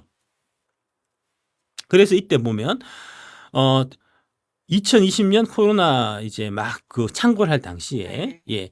장하준 영국 케임브리지 대학교 경제학부 교수가 코스피 지수 1465포인트 기록하던 그 시점에 인터뷰를 해서 뭐라 그랬냐 하면은 1997년 IMF나 2008년 글로벌 금융위기 때보다 더 상황이 심각하다. 폭락하고 있는 증시에 대해서 1년 이상 갈 수도 있고 최소한 6, 7개월은 지나야 가닥이 잡힐 거고 그 다음에 아무리 V자로 회복이 된다고 할지라도 미국, 영국에서 병이 잡히려면 최소한 연말까지는 가야 그 다음에 V자가 되지도 않겠지만 되는 거죠라고 장하준이 얘기했지만 사실은 전혀 그렇지 않고 급반등하고 2010년에 장이 엄청나게 좋았다. 네. 예. 그게 2008년도에 그 글로벌 금융위기 당시에 그 사항들을 제대로 이해하고 있었으면 그러면은 2020년 상황이 이렇게 잘못된 얘기는 안 했을 텐데 그때 2008년 그 위기 당시를 다들 이해를 잘못하고 있었기 때문에 자연스럽게 이런 얘기가 나왔고 이런 얘기를 하는 사람들은 다 손해를 받고 아무 생각 없었던 이제 신규 주식 투자자들만 돈을 벌었다는 거죠. 금융위기가 아니고 정치의 실패가 폭락의 주범이었다는 거죠. 결국 FRB가 이제 이 뭐랄까 정책을 잘못 쓴 것 때문에 1929년 대공황이 생긴 거고 그 다음에 이제 FRB보다는 이제 2008년도에는 미국 재무부 뭐 FRB도 일정 부분 관여돼 있지만 이제 정권이 바뀌는 무렵에 그 정치의 혼란상 난맥상 때문에 금융위기가 생겼다는 거죠. 그렇게 보면 완전 이게 다른 거죠. 그런 부분들이 이제 그 자세하게 이제 이 역사, 증시 역사를 설명하는 데 있어서 쭉 나오기 때문에 그런 부분만 여러분들이 이제 잘 이해를 하셔도 되게 큰 도움이 되실 거다. 예, 이때의 미 연준의 이 글로벌 금융위기 때는 이제 이 언더워터 기간 이제 그러니까 회복하는데 7년 6개월이 걸렸지만 코로나19 팬데믹 때는 4개월 만에 회복할 수 있었다. 네. 그 차이가 바로 금리. 예, 이 금리, 그 다음에 정책, 이런 부분이다. 이제 그 관련된 상세한 내용들이 이제 우리 연희님하고 같이 이제, 그 해놓은 그 유료 강좌의 이제 내용이 알차게 들어있기 때문에 이제 그런 부분 보시면은 크게 도움이 되실 거다 하는 거고요. 이제, 설명을 좀 이제 중요한 부분을 좀 설명을 드렸고, 마지막으로, 워렌 버핏 말씀, 이제 마지막으로 말씀드리면서 이제, 내용, 이제, 특별 방송을 빙자한 이제 광고 방송 내용 마치도록 하겠습니다.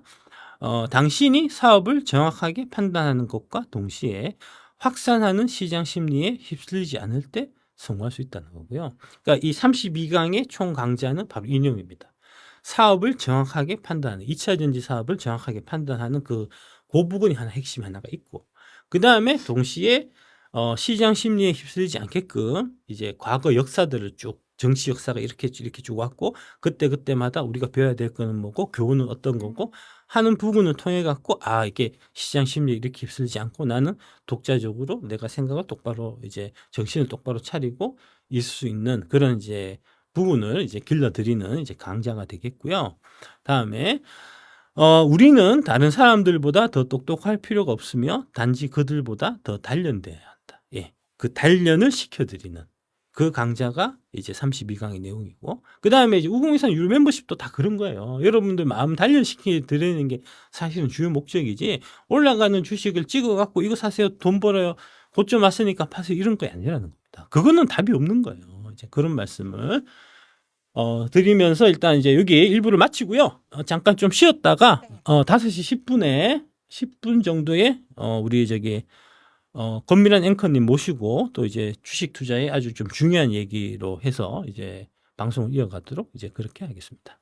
네, 이따가 5시 10분에 다시 뵙겠습니다. 네, 감사합니다. 감사합니다.